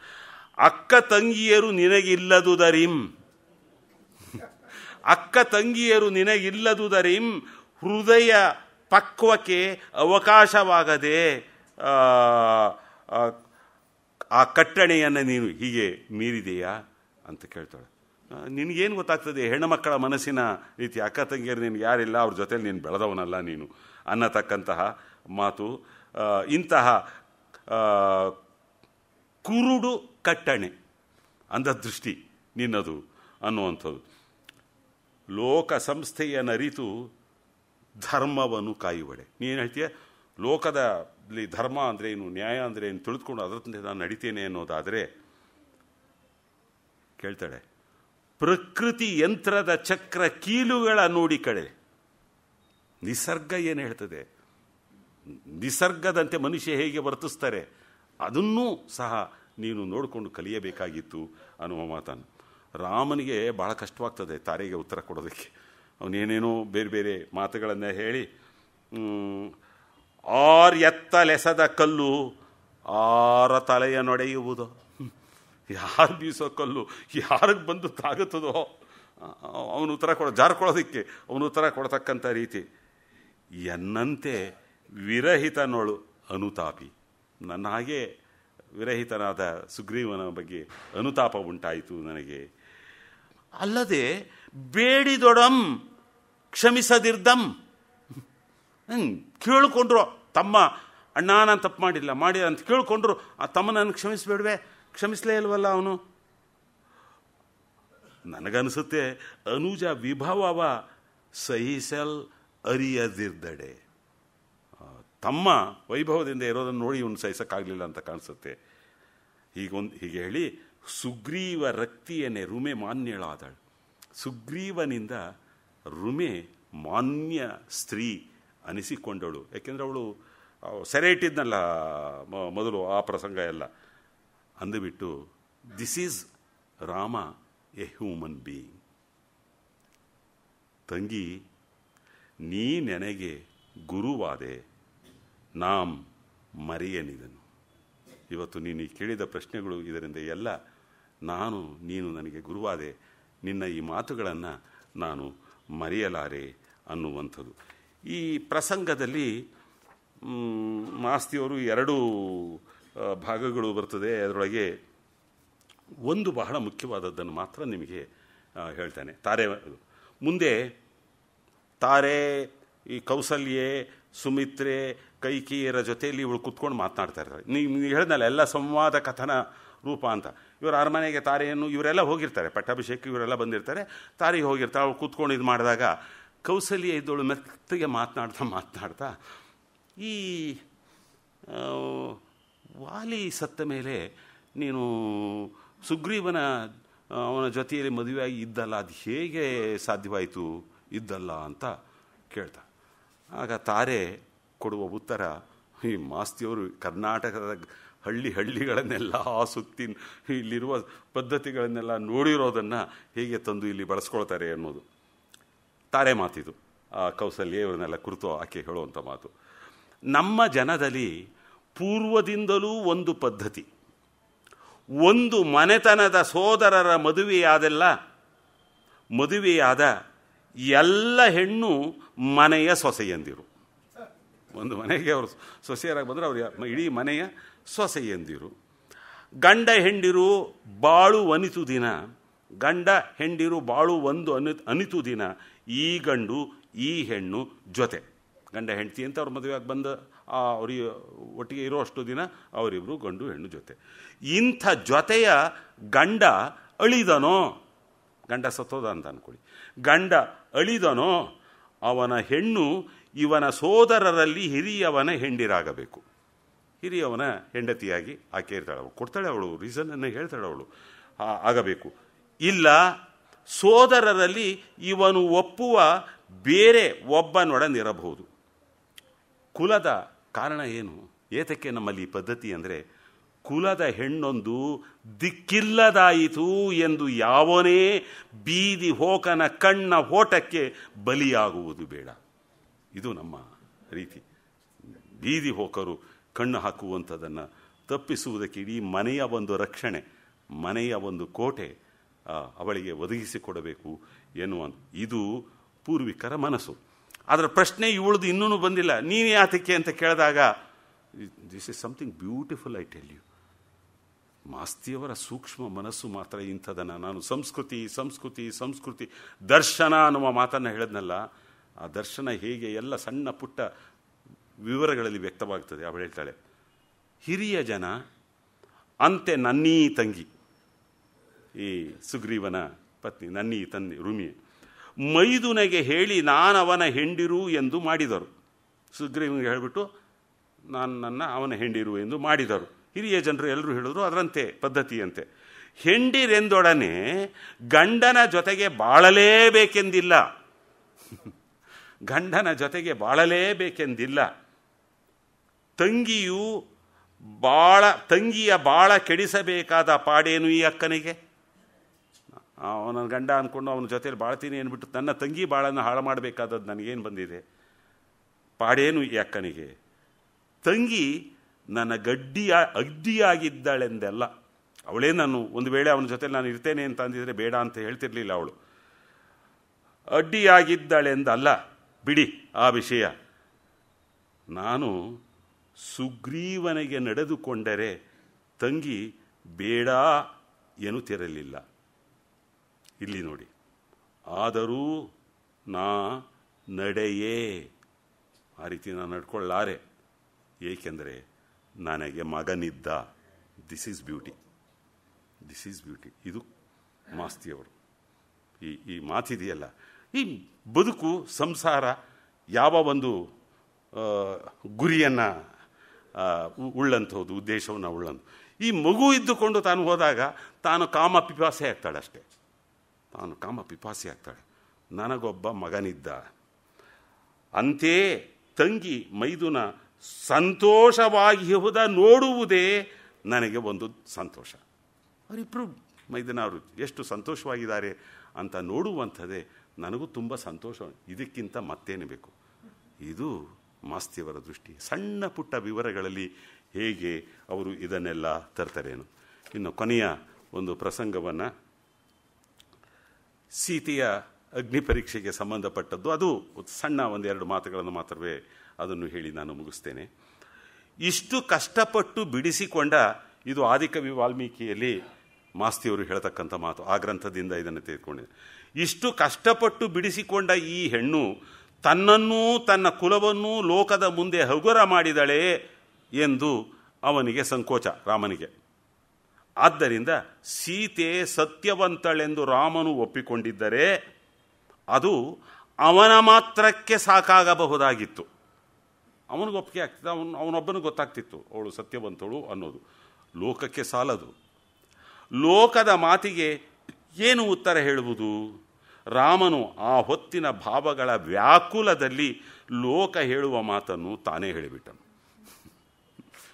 ಈ ಯೋಚನೆಯ ಗೊಂದಲದಲ್ಲಿ ಅವನ ಮಾತುಗಳನ್ನು ಸೀತೆಗೆ ಕಟುವಾಗಿ ಹೇಳಿಬಿಟ್ಟ. ಅವಳ ಸತ್ಯದ ವಿಷಯದಲ್ಲಿ ಅವನಿಗೆ ಸಂದೇಹವಿಲ್ಲ, ಸ್ಪಷ್ಟವಾಗಿ ಹೇಳ್ತಾರೆ ಆ ಗದ್ಯ ಗ್ರಂಥದಲ್ಲಿ. ಆದ ಕಾರಣ ಅವಳು ಈ ಪರೀಕ್ಷೆಯಿಂದ ಪಾರಾಗುವಳು ಎನ್ನುವುದರಲ್ಲಿಯೂ ರಾಮನಿಗೆ ಸಂದೇಹ ಇರಲಿಲ್ಲ ಅಂತ. ಮಾಸ್ತಿಯವರು ಎಂಥ ಬ್ಯೂಟಿಫುಲ್ ಮಾತ್ರ ಇದು. ಅಲ್ಲಿ ಹೇಳ್ಕೊಂಡು ಬರ್ತಾರೆ, ಸಾವಿನ ವಿಷಯ ಬಂದೈತೆ ತಾನೆ, ಅಗ್ನಿ ಪರೀಕ್ಷೆ. ಇವಳು ಬೆಂಕಿಗೆ ಬೀಳಬೇಕಲ್ವಾ? ಸುತ್ತ ಇರುವ ಸಾವನ್ನು, ನಮ್ಮ ಬಾಳನ್ನೇ ನುಂಗುತ್ತಿರುವ ಸಾವನ್ನು ನೋಡಲಾರದೆ ನಾವು ಮುಖವನ್ನು ಬೇರೆಯ ಕಡೆಗೆ ತಿರುಗಿಸಿಕೊಳ್ಳುತ್ತಿದ್ದೇವೆ. ನಾವು ಓದುಗರು, ನಮಗೆ ಅಗ್ನಿ ಪ್ರವೇಶ ಬಹು ಕಠಿಣ ಪ್ರಸಂಗವೆಂದು ಕಾಣುತ್ತದೆ. ಅನೇಕ ರಾಕ್ಷಸರನ್ನು ಕೊಂದ ರಾಮನಿಗಾಗಲಿ, ಯುದ್ಧ ಭೂಮಿಯ ಶವಗಳನ್ನು ನೋಡುತ್ತಾ ಬಂದ ಸೀತೆಗಾಗಲಿ ಸಾವು ಇಷ್ಟು ಭೀಕರವಾಗಿ ಕಂಡಿರಲಾರದು. ನಾನು ಬೆಂಕಿಗೆ ನಾನು ಒಡ್ಕೊಳ್ತೇನೆ ಅನ್ಬೇಕು, ಅದು ಏನು ಭಯಂಕರವಾದದ್ದು ಅಂತ ಆಕೆಗೇನು ಅನಿಸಿರಲಾರದು. ಮಾನವಂತರಾದ ಅವರಿಬ್ಬರಿಗೂ ಹೆಸರಿಗಾಗಿ ಸಾಯುವುದು ಅವಮತಿಯ ಬಾಳುವೆಗಿಂತ ಸುಖವೆಂದೇ ಕಂಡಿರಬೇಕು. ಹೆಸರಿಗೋಸ್ಕರ ಸಾಯೋದು ಅಪಮಾನವನ್ನು ಸಹಿಸಿಕೊಂಡು ಬದುಕಿರೋದಕ್ಕಿಂತ ಶ್ರೇಷ್ಠ ಅಂತ ಅವರಿಬ್ಬರಿಗೂ ಅನಿಸಿರಬೇಕು ಅಂತ ನನ್ನ ಇಂಟರ್ಪ್ರಿಟೇಷನ್ ದೃಷ್ಟಿಯಿಂದ ಈ ಪ್ರಸಂಗದಲ್ಲಿ 2 ರೀತಿಯ ಬೆಂಕಿಗಳಿವೆ ಅಂತ. 2 ರೀತಿಯ ಬೆಂಕಿ, ಒಂದು ಹೊರ ಬೆಂಕಿ, ಇನ್ನೊಂದು ಒಳ ಬೆಂಕಿ. ಈ ಒಳ ಹೊರ ಬೆಂಕಿಗಳಿಗೆ ಇವರಿಬ್ಬರು ಹೇಗೆ ಒಳಗಾಗಿ ಅನಂತರ ಬಚಾವಾಗಿ ಬರ್ತಾರೆ ಅನ್ನೋದು. ತನ್ನ ಚರಿತ್ರೆಯ ವಿಷಯದಲ್ಲಿ ಶಂಕೆ ಇರಬಹುದೆಂದು ಕಂಡಾಗ ಸೀತೆಗೆ ಹೊಟ್ಟೆ ಉರಿಯಿತು. ಇಂಥ ಹೊತ್ತಿನಲ್ಲಿ ಮನಸ್ಸಿನ ಉದ್ವೇಗದ ಬೇಗೆ ಹೊರಗಿನ ಬೆಂಕಿಯನ್ನು ತಂಪಾಗಿ ಮಾಡುತ್ತದೆ. ಒಳಗಿನ ಬೇಗೆ ಹೊರಗಿನ ಬೇಗೆಯನ್ನು ತಂಪಾಗಿ ಮಾಡುತ್ತದೆ. ಇದೆಲ್ಲವನ್ನು ಯೋಚಿಸಿದವರಿಗೆ ರಾಮನು ಸೀತೆಗೆ ಹೇಳಿದ ಮಾತು ಆಜ್ಞೆ ಅಪ್ರಿಯವಾದರೂ ಒಟ್ಟಿನಲ್ಲಿ ಹಿತವಾದದ್ದೆಂದೇ ಕಾಣುತ್ತದೆ. ಪತಿ ಸತಿಯ ಮೈಯನ್ನು ರಕ್ಷಿಸಬೇಕು, ಹಾಗೆಯೇ ಅವಳ ಹೆಸರನ್ನೂ ರಕ್ಷಿಸಬೇಕು.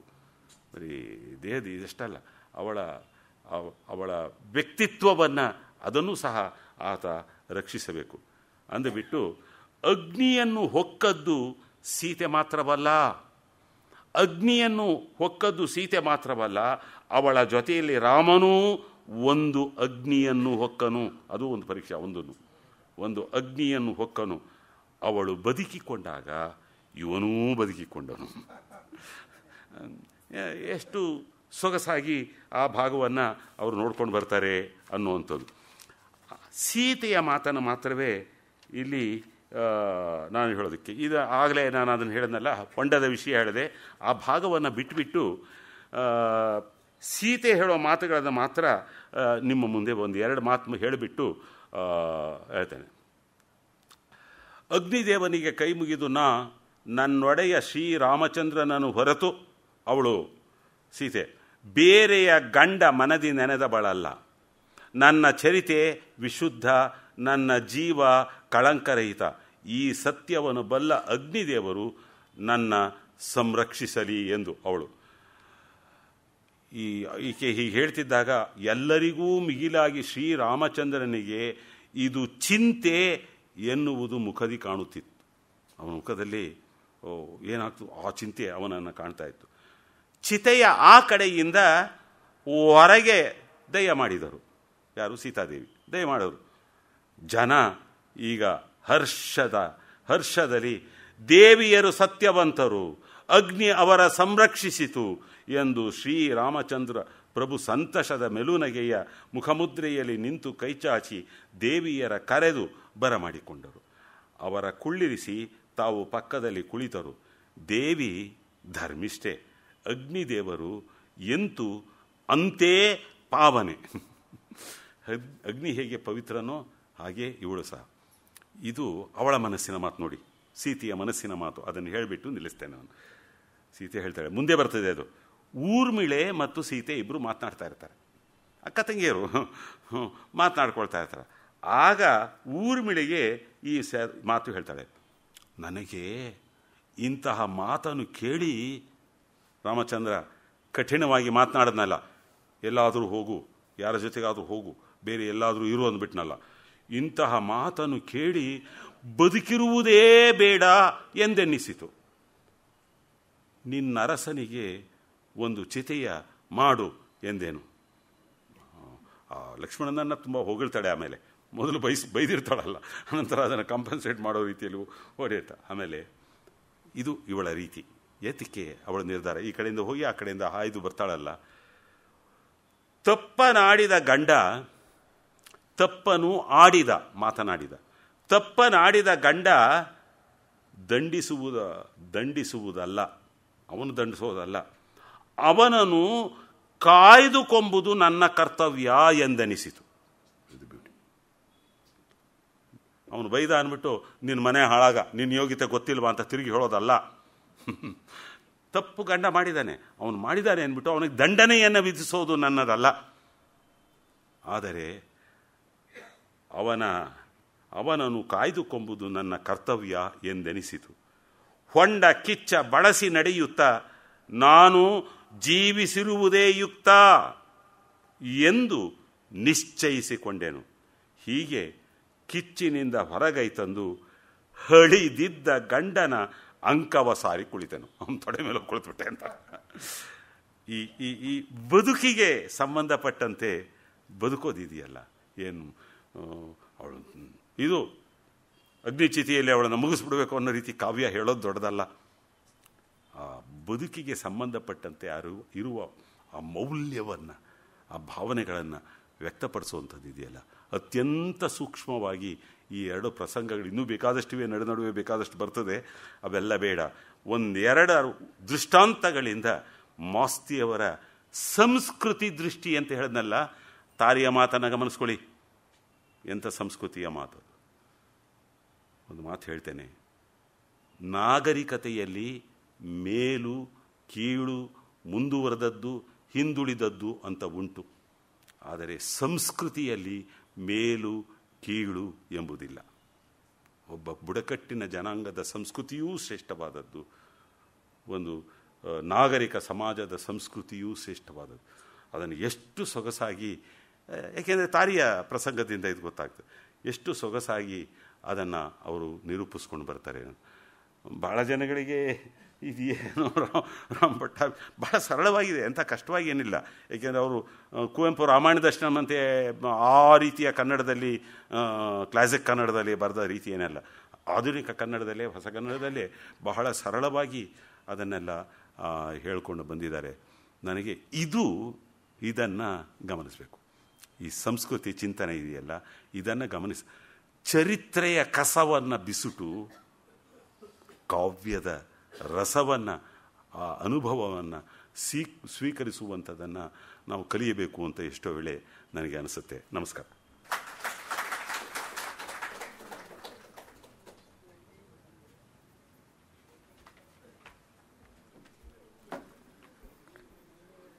ಶ್ರೀರಾಮ ಪಟ್ಟಾಭಿಷೇಕದ ವಿಷಯವನ್ನು ಎಲ್ಲರಿಗೂ ಸಂಪೂರ್ಣವಾಗಿ ತಿಳಿ ಹೇಳ್ತಾ, ಮಧ್ಯ ಮಧ್ಯದಲ್ಲಿ ಯಾರೋ ಒಬ್ಬರು ಚಪ್ಪಾಳೆ ಹೊಡಿದೇ ಇದ್ದಿದ್ದು ನೋಡಿದ್ರೆ ಅವರು ಅಷ್ಟು ತಲ್ಲೀನರಾಗಿದ್ದರು ಅಂತದ್ದು ಗೊತ್ತಾಗುತ್ತೆ. ಅಥವಾ ಅವ್ರು ಚಪ್ಪಾಳೆ ಹೊಡೆದ್ರೆ ಇದಕ್ಕೆ ಎಲ್ಲಿ ಮಾರಕವಾಗುತ್ತೋ ಅಂತ ನಮ್ಮ ಜನಗಳು ಇದ್ದರು ಅನ್ನೋದನ್ನು ಇಲ್ಲಿ ತೋರಿಸ್ಕೊಡ್ತಾ ಇದೆ. ಹಾಗಾಗಿ ಅಂಥ ಒಂದು ವಿಷಯವನ್ನು ನಮ್ಮನ್ನು ಒಂದು ಮಂತ್ರಮುಗ್ಧರನ್ನಾಗಿ ಮಾಡಿ ಎಲ್ಲ ವಿಷಯಗಳನ್ನು ತಿಳಿಸ್ಕೊಟ್ಟಂಥ ಎಚ್ ಕೃಷ್ಣಯ್ಯನವರಿಗೆ ನಮ್ಮ MEJK ಮಾಸ್ತಿ ಅಧ್ಯಯನ ಪೀಠ ಹಾಗೂ ಈ ಗೋಖಲೆ ಸಾರ್ವಜನಿಕ ವಿದ್ಯಾ ಸಂಸ್ಥೆಯಿಂದ ವಂದನೆಗಳನ್ನ ಅರ್ಪಿಸ್ತೇನೆ. ಇಷ್ಟೇ